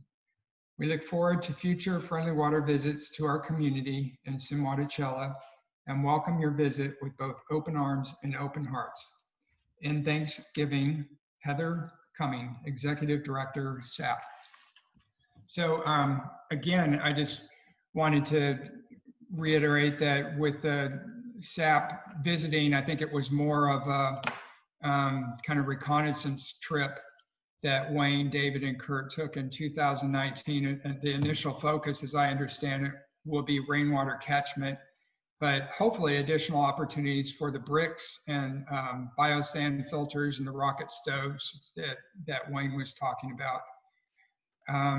I've been with the board now for a couple years, and I would say I was first drawn not just because of the relationship to my background. I have a background, my training's in agricultural engineering and in horticulture.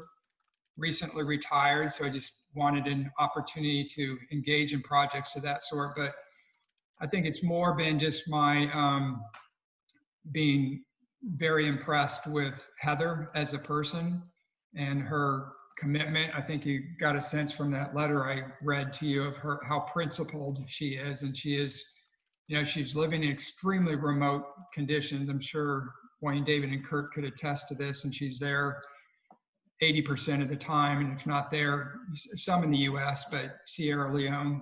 So extremely demanding conditions, physical conditions compared to what us Westerners think of. So extremely tough and courageous, raising an 11-year-old daughter, single parenting her. So just being very impressed with her. I have not yet been to Zambia. If not for COVID, I would have been there probably this recent fall.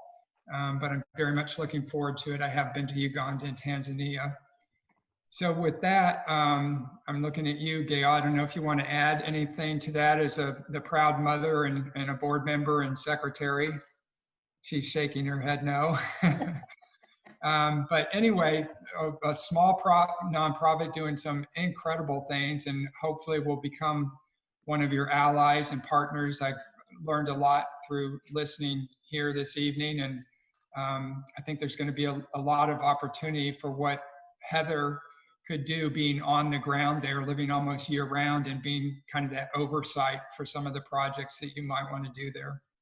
So with that, I know you're on a tight time frame. I'll turn it back to Jenny or Will, or I'd be happy to take questions. Or Will, I assume you can put us in touch. You can email Gail or myself.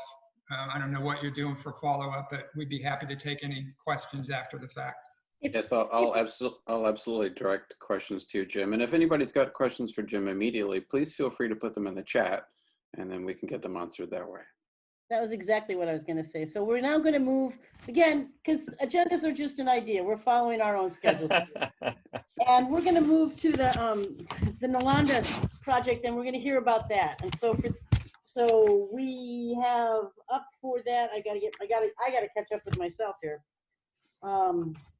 We got Prashant. Thank you, Prashant. Hello, everybody. My name is Prashant, and I have been hearing that we are running behind, and also Brother Binyamin covered a lot of things that I wanted to talk about. So I'm going to improvise on what I had prepared to talk. Yeah, so I don't know if okay, yeah, you can hold it on this slide before we jump to the next slide. So yeah, greetings from Seattle, everyone, and thank you for Friendly Water for providing me with this platform to speak with you. It is a privilege, and and I'm truly humbled every day by what this group delivers to the world. I arrived in Seattle back in 2001 and have been part of the Pacific Northwest community ever since. And I first met David Albert about 15 years ago or something. And since then, David has almost become like my family elder. My family usually consults him for everything. But in the meantime, I also got trained as a bioscience water filter builder and a trainer. So we have been connected for some time, and it wasn't till last year that I found this opportunity for bringing what Friendly Water has together with deep problem of Indian society. So we can go to the next slide now. So as we already heard about the problem of caste in the Indian society, and we did discuss a little bit on um, what the bottommost layer of this system suffers from, the kind of untouchability. So I had this slide, but we can just use it for now to just understand the extent at which it is still prevalent in the country. And this is like a survey where people actually confess to be practicing this. So this is just a direct part. There are hundreds of ways in which it is practiced indirectly, where the respondent will not even say that they are practicing untouchability, because now it is being looked down upon in the educated circles. So the problem is very much there. And I'm going to skip more details on it, and we can go to the next slide. Um, and just to let you know, this is a huge topic, but I feel that when you listen from your heart, it should not take you very long to understand it. So I'm going to make an attempt. I come from one of the I happen to be one of the beneficiaries of this oppressive system, and in this particular diagram, the top three um, classes, I mean, just to connect it with the Western concept, what appears to be these priestly classes or warrior classes or the trader classes, these are essentially very small minority of the Indian society, but they have disproportionately more control over all our resources, all our politics, all our even financial dealings and everything. And the caste system is essentially maintaining the watertight compartment of these classes. So basically, the priestly class is watertight, and then it becomes caste. So when I say watertight, it means you cannot have new people coming in or people leaving out. So you are a member of a caste just because you are born into that caste, and then you have to marry somebody within the caste, so that the control on the resources remain within the caste. So you must have heard a lot about intercaste marriages, no, sorry, arranged marriages, but these are essentially caste-based, within caste endogamous marriages. So just to give you this outline, how important is maintenance of caste for the people who are in the cream layer? You can understand it based on the fact that um, we have historically we have practiced things like widow burning, and it was just to maintain this watertight compartment. So you can read more on this outside, but what I wanted to give you just an idea of uh, how passionate are people. If passion is the right word, I'm searching for the right word, but people are so particular about maintaining the water tightness of these classes, that they have gone to extreme extent, and to with their own women, burning them, and then also treating people outside of their caste with dehumanized, with dehumanizing practices such as untouchability. So in this diagram, if you see, the worker caste are also there, who are about 60% of population of India, and then completely outside of the structure are the outcast, or who have been referred to as untouchables in past. They chose a name of their own now, which is Dalit. Dalit means broken people, and this is something that we should be we will be focusing on in the discussion further. So what I wanted to describe was that the deprivation in the Indian society, which appears to be somewhat natural, is not at all natural. It is a product of a carefully planned system of slavery, and it's a result of something called graded inequality. It's not like a, it's a natural inequality in any society. It's a graded system, and the important characteristics of a graded system is that the graded inequality divides the sufferers themselves on based on unequal burdens and benefits. So it, you can imagine it as every step down you lose one human right or something like that. If you imagine it that way, and imagine what impact it has um, when your society is this way, what kind of denial of education or housing or employment, anything that helps you improve your quality of life. This whole structure is meant for discrimination. So the lack of access to material resources, including water, is not just a matter of being far away from water or being just having some natural problem. It is enforced. So that is one thing we should keep in mind. And this results in, at least, I mean, the worker caste that you see in this picture is definitely also deprived, but the bottom 25%, 250 to 300 million people, this deprivation leads to denial of any chance for them to operate at even 1% of their true human potential. So this is the like when you hear about malnutrition death in India, or when you hear about any kind of uh, statistics that you hear, you have to understand that there's a caste operating in the background. It's not this evenly distributed thing.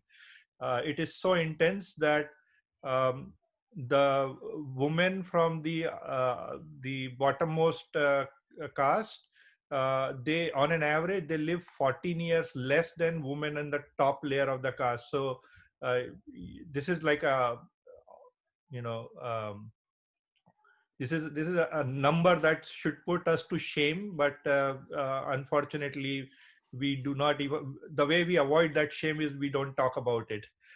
So this is something to keep in mind as we discuss the next project that David Bai is going to tell you about. um, and what you just see here is we can go to the next slide. What you see here is that caste operates through monopolizing the access to opportunities, resources, and even narratives of deprivation. So that is why very few people outside India are familiar with the role that caste plays in the lives of billions. I highly encourage you to read more on this topic, especially by the heroes of the billion, Dr. B.R. Ambedkar, who was the architect of Indian Constitution. Um, a few data points shown here will give you an idea that how low the representation of the marginalized castes are in the academia. This is just the slides on academia, and why it is just academia you will come to know soon. But it has gone to so extreme that people from marginalized castes who somehow make it to higher education, uh, the humiliation or the challenges that they have to face become so extreme that many of them lose their lives to suicide.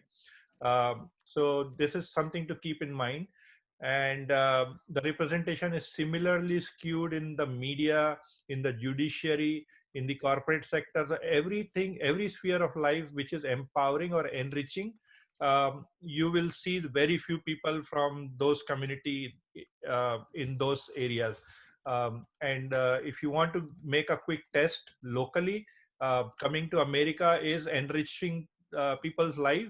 If you look around, most of the Indians that you will see will be from the dominant caste, which is the minority of the Indian society. So why am I giving you all this lecture on caste? As I mentioned, that it's all about monopolization of resources, and once it is monopolized, Dalits' lives are full of political, social, cultural, and financial struggles. And I mean, mostly they are rounded off, and they end up living in segregated ghettos outside of the village. We already heard many such examples in the previous discussion. So let's tie this up with the discussion on water. Uh, Denial to access of water has played a key role in enforcement of this system. History is full of instances where caste supremacists have killed people from marginalized castes for even touching water that was supposedly belonging to the high caste people. So as such, there was the concept of commons was not really there. The commons was not accessible to huge number of people in our society. So in more modern society, the access to clean water is now restricted. Um, I mean, I have lived right next to, there will be very little separation because how cities are not well planned nowadays.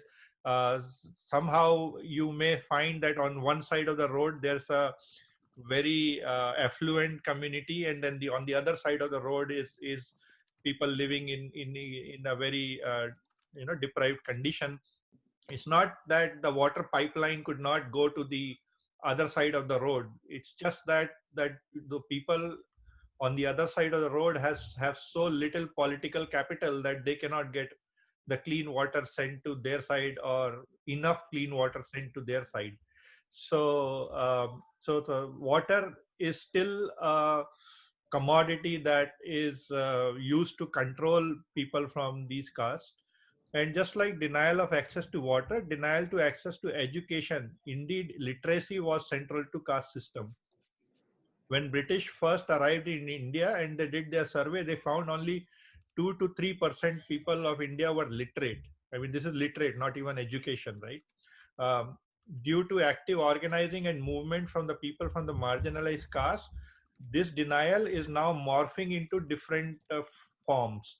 It ranges from creating financial hurdles to moving goalposts to humiliation and bullying in higher education institute. So all these different tactics are applied to keep people out of the power structure. So the event today will bring together the question of access to water and access to education. And I hope I have managed to get you interested in researching this topic a little more and looking at the Indian community with a new perspective. Thank you. Thank you, Prashant. And now I want to show you some good news.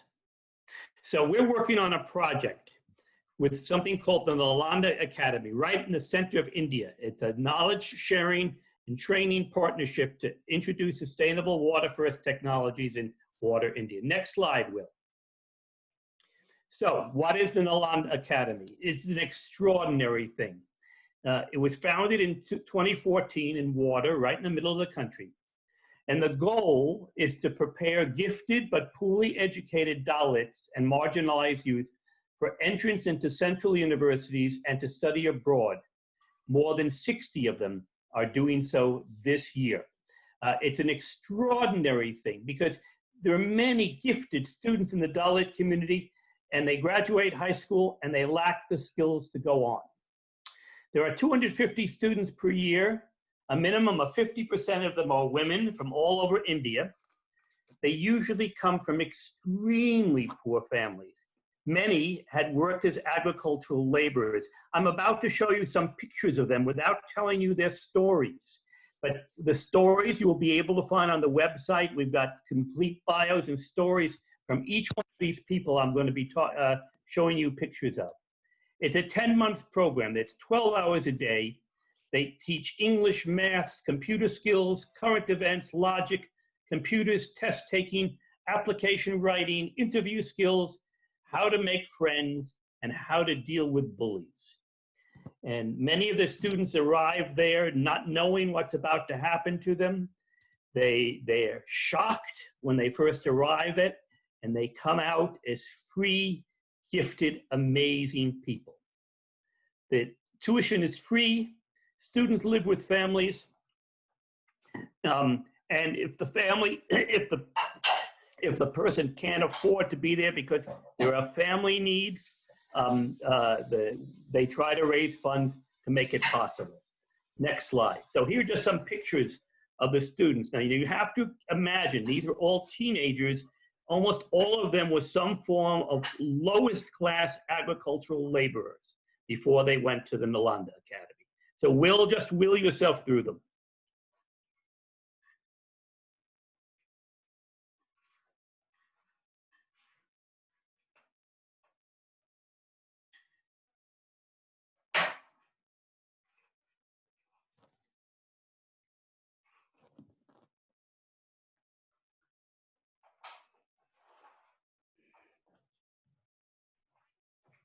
Now, we came in touch with Nalanda because they have a problem.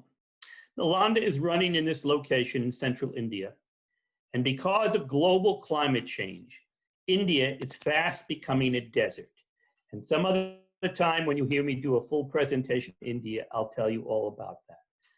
But suffice it to say, around the school, the wells are running dry. The school has been closed 2 months early due to lack of water. They're only getting 60% of what used to be considered normal rainfall. With that came crop failures due to lack of water, and it makes it difficult for the students to stay with families. Waterborne illnesses are getting worse, some diseases they haven't seen in many, many years. There are outbreaks of cholera, typhoid, and dysentery becoming more common. And then to top it off, just like we have here, they've got COVID-19. So this is the environment they find themselves in. So what are they doing to deal with that? And where we come in? They've decided they have to move their campus, not far away, about 6 kilometers from where they currently are. They've already purchased new land for a campus. They're in the process of registering land as commercial rather than agricultural. They have plans for new buildings, student dormitories, and a mess, toilets. They want to create water resilience so they don't run into this problem again. And they want to make new ties with their neighboring villages. Next slide. So we are planning a 3 to 5 year partnership. We're so excited about this with Nalanda Academy. Nalanda, by the way, is raising all the money themselves for their school buildings. They take no outside contributions from anyone in the US. They only raise money from Dalits within India. It's a total community bootstrap effort. What we hope to do is to work with the Nalanda Academy to build the new campus using interlocking sable-sized soil bricks made locally and training villages in the technology so that they can benefit as well. We hope to train villages and students to build micro-flush toilets. We're going to train villages in the academy to build rainwater catchment systems in tankas. We're going to train students and villagers to fabricate and install biosand filters. We're going to offer training in other water resilient technologies.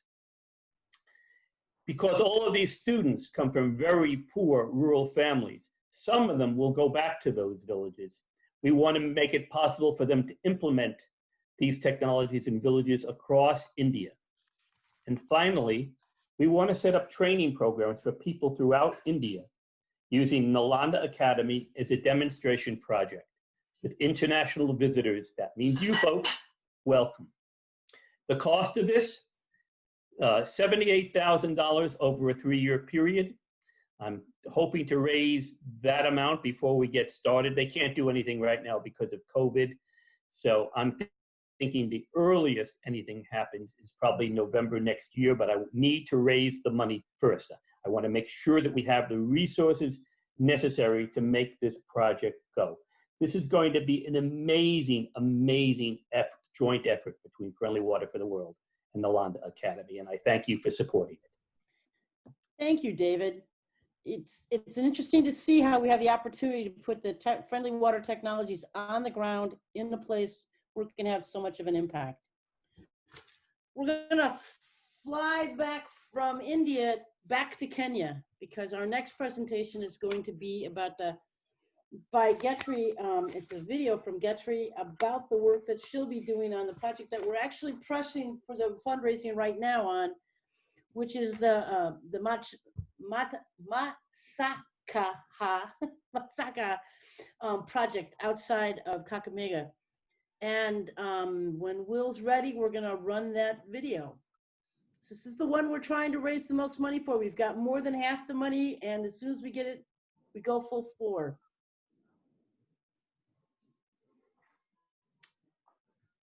And we'll see how it goes. Good morning and good evening for some of us like Eric who are from Africa. My name is Agitri Agiza, the Executive Director of Transforming Community for Social Change. In short, it's called TCSC. I'm privileged to be here with you today, and I really am glad that I got this opportunity now that COVID has taught us new ways of survival, and I like it that we can get across the world, meet people, meet new faces, even using the same network. Transforming Community for Social Change is a registered organization. It was registered in 2011 in Kenya. Its major operations are in the western part of Kenya. TCSC has been in existence and more involved with peace building work and trauma healing and reconciliation. As today, we are doing a lot of reconciliation and trainings to communities that are having issues, conflict, or clashes. Our major focus has been Mount Elgon for a while, because Mount Elgon has been a place that has been mostly hit with post-election violence, but also they have their clan clashes frequently happening.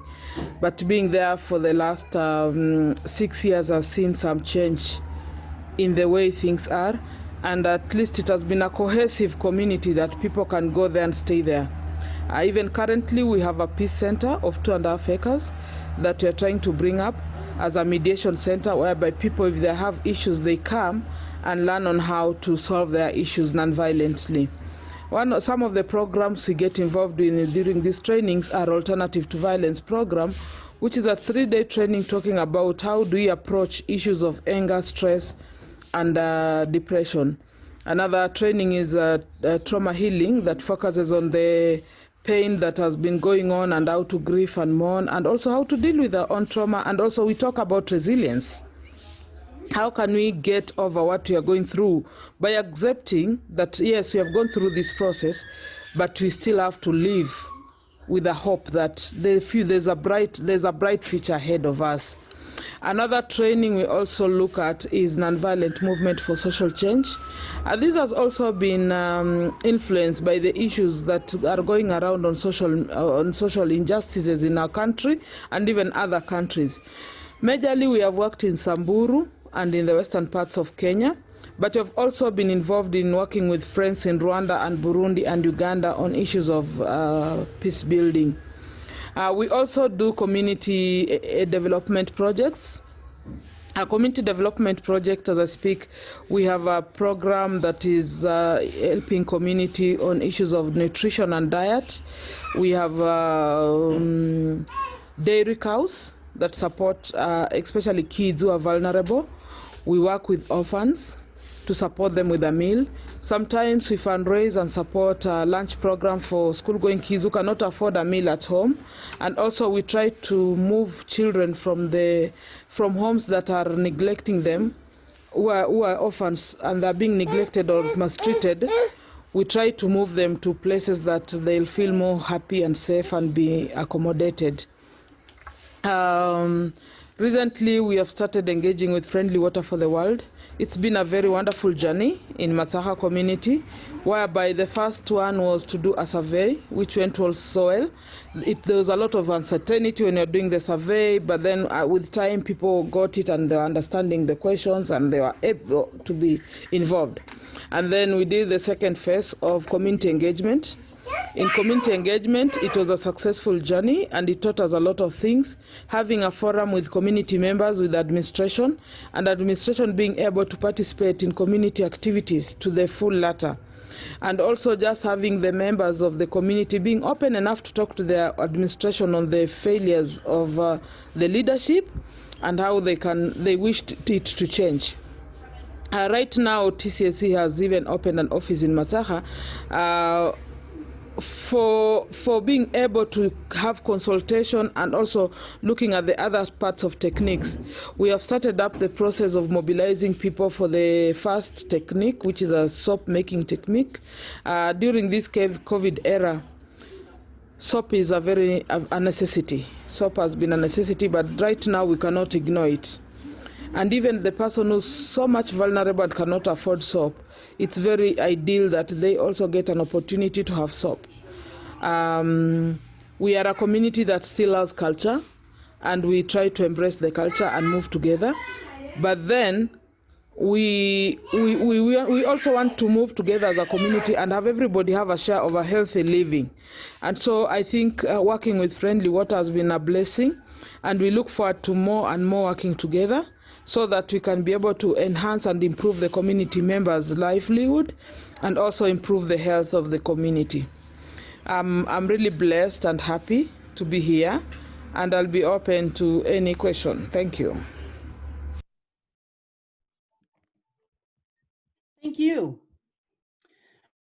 And if you have questions on this project, please put them in the chat. We'll make sure we get them rerouted around to the right people and get you answers one way or the other. This is the project we're really making a push for funding right now. And I was just on the website and looking that we're at 113,784. So good job, keep going.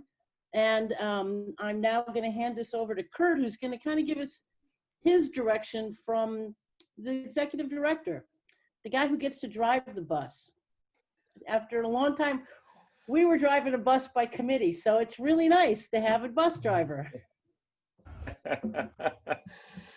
Thanks so much, Jenny. I hope everybody's on board. Really quickly to wrap up what Getry was just telling us and what Jenny was just reaffirming is that, yes, this is actually the only project we have that we've done our community survey, and we've done a full-fledged community engagement, which was run by Eric Lajodi along with Getry and a couple of her staff members. We're taking this program just as deliberately as possible, using a vast amount of inclusiveness and community participation in order to make this thing work. This is not our program, it is their program. We are helping them run it or define it and design it. But I know we're really going way over time, so let me just jump into what I wanted to talk about, which was some of our and apparently that's a picture of me working. So it's always good to show a picture of the executive director actually getting dirty. So that's why we went with that picture. And that's building biosand filters in Gisenyi, Rwanda, a little over a year ago. But moving on, you know, just all of us, everybody here on this call, we've all spent nights staring at our ceiling because we can't sleep. The thing, stress makes it difficult to work. It's difficult to even live. Stress, we all know, kills people. So when I talk about outcomes of what we do, and I'm kind of working backwards through this, is relieving stress is just an absolutely huge outcome of the work that we undertake. Here you see a picture of a family. It's in Ethiopia, but it's what's neat about it is, like, right here, from what we can tell, is this family is not grieving. The infant mortality rate is so high in Africa and in parts of India, and where we work, it is so much higher than what's actually reported. The parents who aren't grieving can start contemplating a future. They can plan for themselves, they can plan for their children. Planning suddenly becomes an outcome as well. And of course, every family, their dream is to have a child actually graduate from school, having a world unlocked. Here we see hundreds of graduates filing into an assembly, and what's important to us is realizing that today, now, because of the work that you help us do, some of these kids are coming from villages. They're coming from villages that are far off the grid, places like Manze, places like Simwanachela, Masaha, and on and on. Education becomes an outcome for us. And the only way we can get to that picture of people walking through their graduation is by having a picture of a school being built. And this is a school, I believe, in Manze that was recently built with Friendly Water for the World bricks. If you back up a few years from that picture of those kids walking to their graduation, the only way they got there is because this school existed. The only way that they can get their future education is if they get their early education done. So access and availability to a school is also an outcome that our work provides. But even getting to that school is a challenge. So we're dealing with environments of scarcity all the time. Education in an environment of scarcity is a luxury. Removing that scarcity, in this case, the long walk for water, it not only creates a health benefit, but it creates a social benefit. Time otherwise spent walking, and we're talking, kids who are walking 6 kilometers one direction, 6 kilometers back the other direction every single day. School doesn't exist then. So time otherwise spent walking for water can now be used to dream a future. And that's one of the lines from our community engagement process, is dreaming the future. And it's so real when you see that there's actually kids who now have access to water. Resource availability becomes an outcome. Here's a picture of people working. And this is like simplistic stuff, but always being in a crisis, always wondering where your next meal's coming from, where your next drink of water is coming from. That keeps people stuck. Your lives are stuck on the launch pad. Personal health and access to basic resources unlocks the potential of any community. So productivity also becomes an outcome of the work that we do. Here's a picture that I ripped off from Wayne or whoever else used it before earlier. But what's neat about it is that once a community actually has clean water and enough of it, they can move themselves as a group away from crisis thinking and start making strategic decisions about their future. And soap making is a strategic decision. It's a way that we have demonstrated that you can impact the vector of Ebola in the same way you can impact the vector of COVID-19. So people can now say, okay, I have water and I have clean water. Let me think about what I can do next. And this is just one example. But here it's a strategic decision that also includes a social enterprise with a health benefit. So that's a win-win. And then here, the next picture is of people making bricks. That's another win-win because you have a commercial enterprise with a social benefit. You can make a living pressing bricks. You can make 400 of these things all day with a team of 4. But not only can you make a living, you can also make a school. So think about that.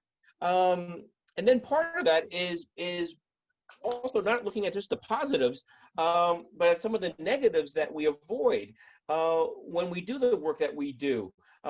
These are how you traditionally make fired bricks. And those are the bricks that are getting ready to be fired. You stack them up, you turn them into a kiln themselves, and then you go and you deforest the land around you, and you shove all of these trunks into those holes on the bottom of the kilns, and you burn these things for about a week. So you're losing trees. You're putting carbon into the air.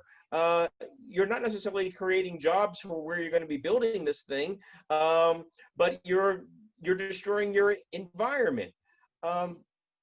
Same thing with this. This is just a terrible picture. It's a picture we use a lot, but it's a terrible picture. It's a hut with smoke pouring out of it because at some point, a bunch of people from the Western world told people in Africa that a 3-stone fire can be used inside because civilized people cook inside. And it doesn't make any sense. It's the worst thing you can do. But now that you have people committed to the idea of working inside, it quickly becomes a question of how do we fix this? And for us, it's a corollary fix to all of our other technologies, which is our rocket stove. Hot burning, clean burning, fast burning, keeps the inside of a house free from smoke. If you look at this picture, the only thing missing that you would see in a normal picture of women doing work is there would be a baby strapped to one of their backs.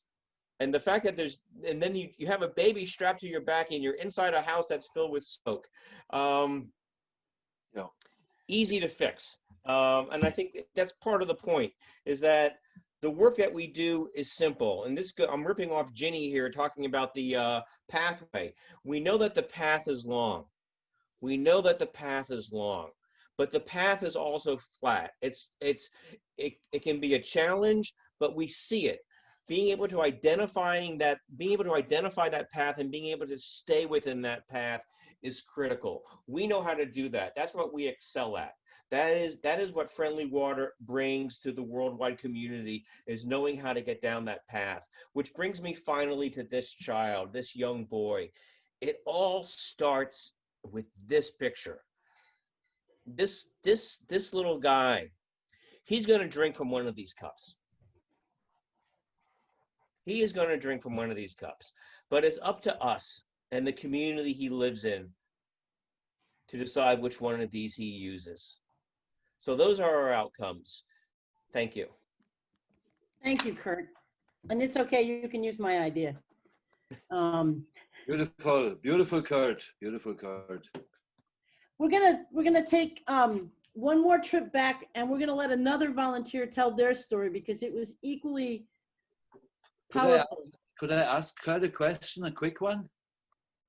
Please. Quick, otherwise put it in chat. Yeah, no, very, very brief. The the COVID-19 situation in Africa, yeah? I mean, does the filtering the water help in some way? At least they don't have to leave the house to get clean water, I suppose. It's not a waterborne disease from that standpoint. We don't know nothing about it truly yet. I mean, that's my opinion. Yeah, well, Wolfgang, I can certainly say that the more you cut down on the need to travel, the better your family is going to be. But probably the most valuable vector break we have would be the soap. And being able to make sure that people are washing their soap when they leave school, when they go to school, when they go to the latrine, when they leave the latrine, when they're back in the house. And at least so they that's have not clean only water to wash. At least they have clean water to wash the clothes with soap, and Yes. filters makes it possible. Yeah. Hey, Yes. great. Another piece that's really important is most of our technology goes to people who may already have immune compromised issues, and the clean water helps them maintain a healthier biome in general, and that makes them more prepared to deal with the risks.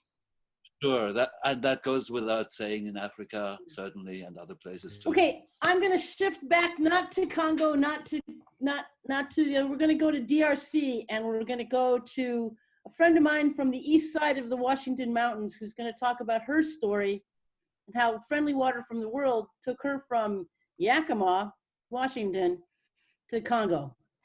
Holly? Hi, can you hear me okay? We can, thank you. All right. Thanks for hanging in too. Absolutely.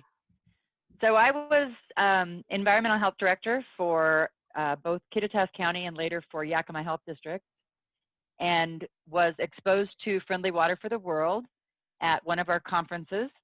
I saw David, and I think it was Ron at the time, demonstrating how the biosand water filter took out waterborne bacteria, and it just seemed so simple. And I thought it was a great opportunity.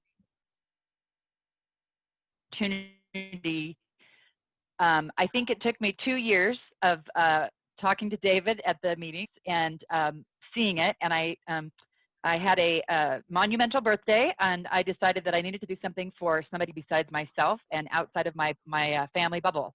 So in 2017, I signed up for the training. I learned how to be a biosand water filter trainer, and I met a wonderful person at that training, Nema Bonga, and we hit it off very well. We felt very just tied to one another, and she came from a small village in the northern Baswele region of the Congo, and we talked in water. As we've heard today, that there's a lot of high mortality for the children, and I believe that is in the area of the village of Ongo. They have additional children because they want to. They hope to have 1 or 2 of their children live long enough to care for them, and it's something that's just absolutely beyond my understanding to have that kind of a life, and to know that they live with typhoid and cholera as if it's just a cold or flu for us. And I was empowered and encouraged at the Friendly Water for the World training. Wayne did a fantastic job of teaching us how to teach others to use what we learned. We traveled to Kampala. We gathered all of the tools and the items that we would need to be able to teach in our training. The video there, or the picture that you see there, is from the helicopter that we took from, the plane that we took from Bunia to Ongo. And we learned, as you and I would go to the store to get all of the nails and items that we would need to build the items to be able to go and take it to the village. You can just scroll through the slides, Will. The training that we plan to go to in the village of Ongo, we plan to train 32 people. Nema has many family members in the village, so she was in direct communication with the folks that were planning the trainings. There were people that were planning to walk for days to get to the trainings. There were individuals who were child soldiers that came to the training. We had military soldiers that were there that were protecting and working with the villagers on site, and they were at the training. We had the pastors from several different denominations in our training, and between when we left the United States and when we arrived in Kampala, which we had 10 days before we got to the village, we were told that there were over 50 people that were going to be at our training. And how would we manage? And Naeem and I looked at each other and then we said, we'll figure it out. So we had 54 people in this village in Ongo. We were able to teach them with the materials that they had on site. So what you see in the photo now is the church was Nema.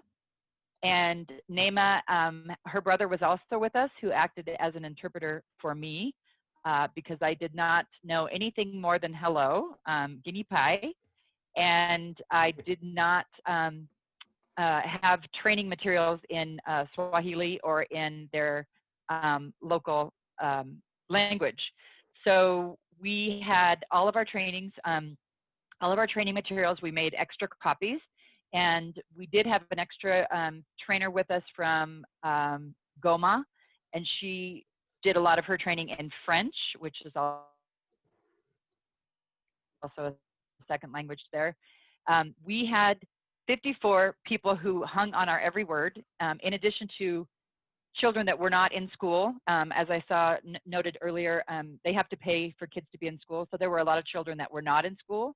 And just picture one of those open windows with little heads popping up all day, watching us do our training. It was amazing. It was fantastic.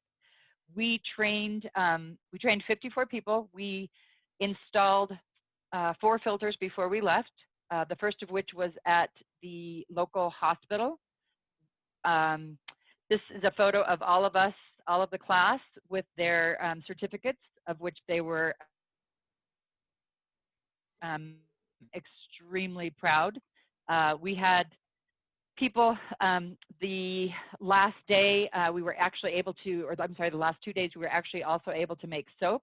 So each of these people were able to go back with a recipe as well as with a bottle of the soap that we learned to make. I know for a fact, this occurred in 2018, that the group of people that are still in Ongo and in nearby villages have been continuing to make the biosand water filters.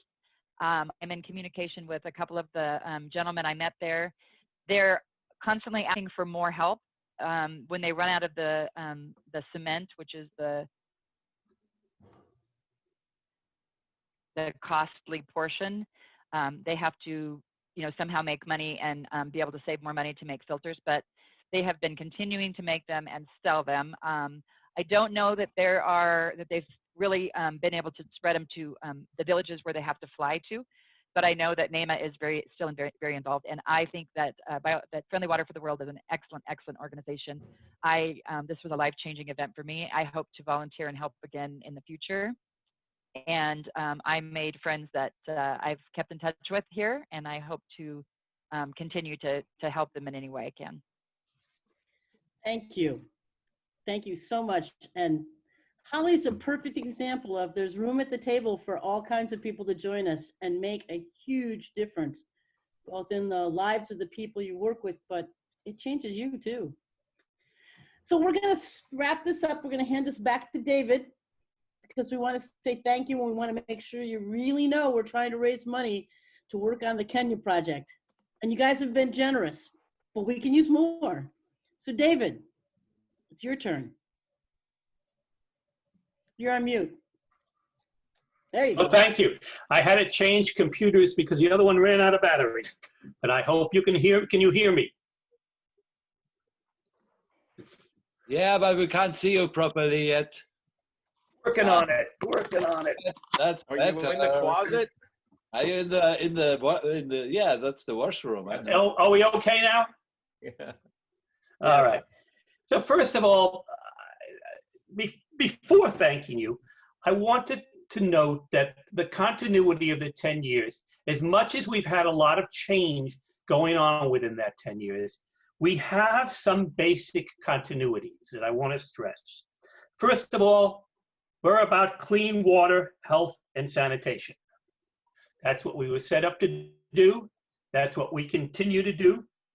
We continue to look at clean water as the basis of everything. Without clean water, you can't do much of anything. We don't do wells. There are plenty of people in Africa and India that know how to do wells. They're highly intensive. They're not a community-based activity. So if you need wells, we'll refer you on. We don't do that. Secondly, we're looking to promote community self-sufficiency. That wonderful presentation from Will notes that people are lacking or are deprived in more than one area at a time, and that reason to expand our technological base is to be better at promoting community self-sufficiency. Thirdly, we're about effective altruism. We want to be able to show that you don't need huge, massive amounts of money to do good things in the world with people, for people, by people, because we're all people. We believe in participation. We believe that even as we professionalize our staff, we are still looking and insistent upon ways to make use of everybody's skills and talents. You've heard a lot about that this evening. We continue to work with the most marginalized, disadvantaged, and dispossessed people. I have to tell you, and Kurt could tell you too, this makes our work infinitely more difficult, but it also makes it infinitely more rewarding when we get it right.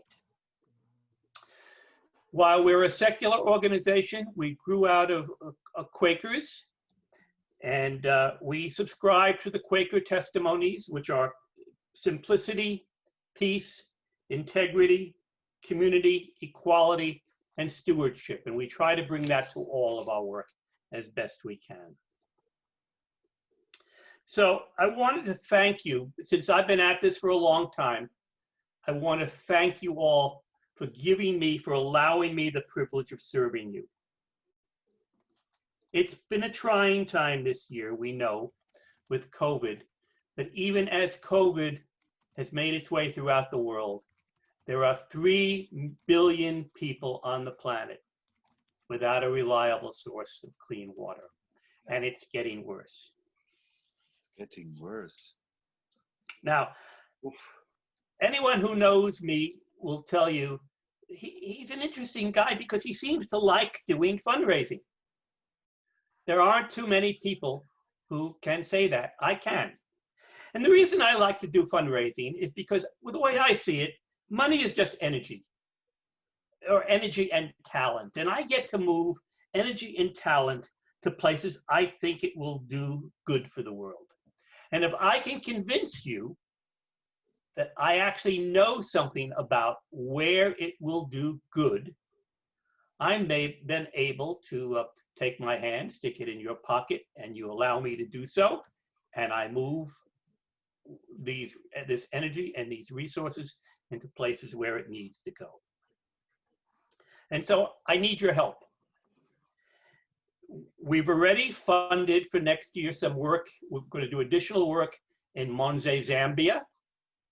And I'm pleased to announce that we have raised all the money we need.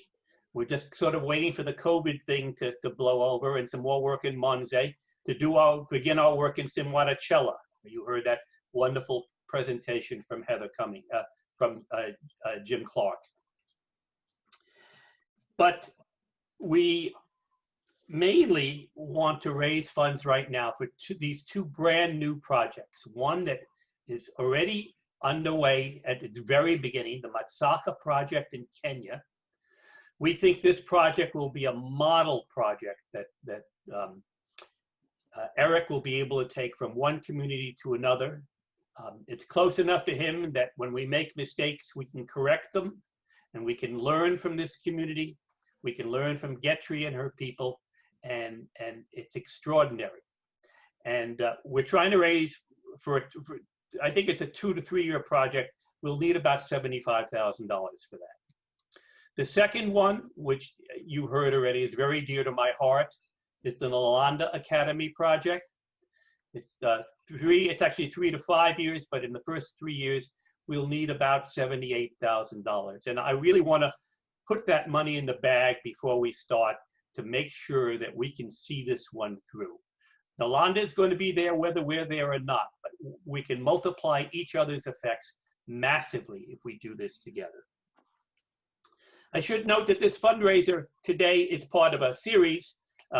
We continue to raise money for this particular fundraiser up through Giving Tuesday. Giving Tuesday is coming on Tuesday. Yeah, Will is putting up a finger, not Wednesday. One year we did Thank You Thursday rather than Giving Tuesday, but this year we're doing Tuesday. So there's still chances for you to give and to get your friends to. I want to note, however, that money isn't everything. In fact, it's not the most important thing. We still hope to find you, to give you opportunities to work in the field. I hope we'll get our trainings back up again.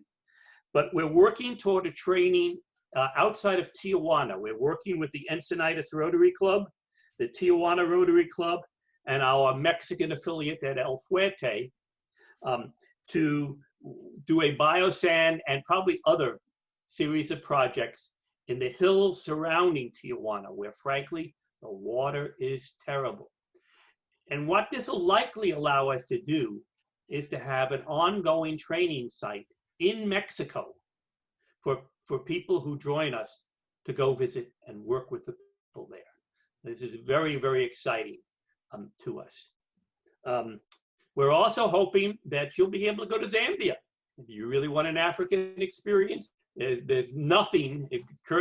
I didn't go to Zambia. I didn't go to Simwatachella, but Kurt and Wayne have, and I think they could tell you that the experiences of seeing Simwatachella would be like nothing else they'd be able to see in the rest of the world. We'd like to invite you to come join us.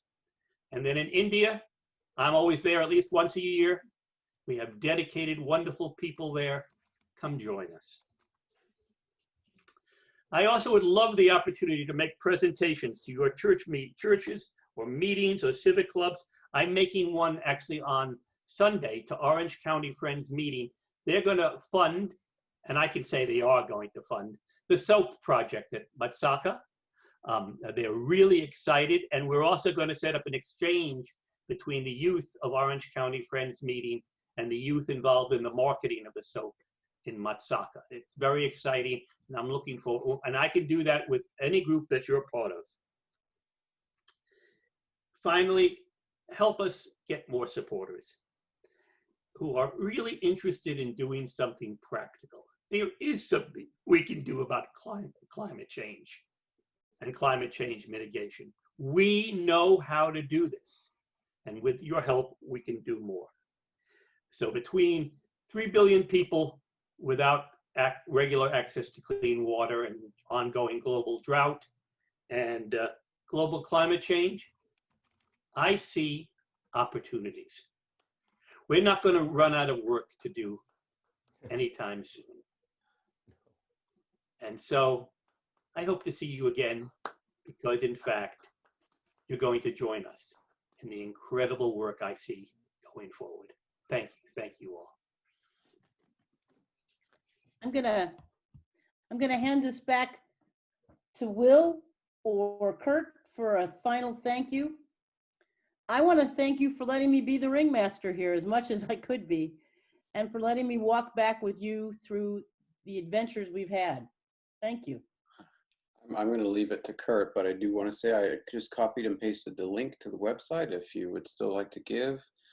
I know some folks maybe had a little issue with the text donate, but that seems to be working just fine right now. So you're welcome to do that too. And thank you very much, Ginny, and everyone else. But I'll let Kurt sign us off. Thanks. Thanks, Will. I think first and foremost, I want to just so sincerely thank Ginny for her work as our MC tonight. And maybe even more importantly, thank her for all the work that she has done throughout the years on behalf of community-driven clean water solutions. Just absolutely tremendous, and it's a blessing to have you. I'd also like to thank Carol for helping to move some of our wildlife this evening. I'd like to thank all of our guest speakers, of course, for sharing some of your life with us. And I would like to thank all of our attendees for spending some of your time with us, probably more than you had intended, but thank you so much for sticking it out. All right, it's all right. Also, the Friendly Water for the World Board of Directors deserves our appreciation for the many, many hours they put into making this program a reality. And finally, I'd like to thank my staff, Eric Lajodi, Heather Avery, and Wade Madrud for everything they do. Nothing would happen if they weren't here. And this applies especially tonight to Will Forrester, who this evening put together this entire event. So on behalf of all of us from Friendly Water for the World and to all who are with us, I want to say a final thank you and a very peaceful holidays and good night. Thank you. Hey, bravo. Bravo. David requested I leave this up for a minute in case anybody wants to chat, so I'm going to do just that. And you're welcome to. Yeah, I'm still here. Chat amongst yourselves.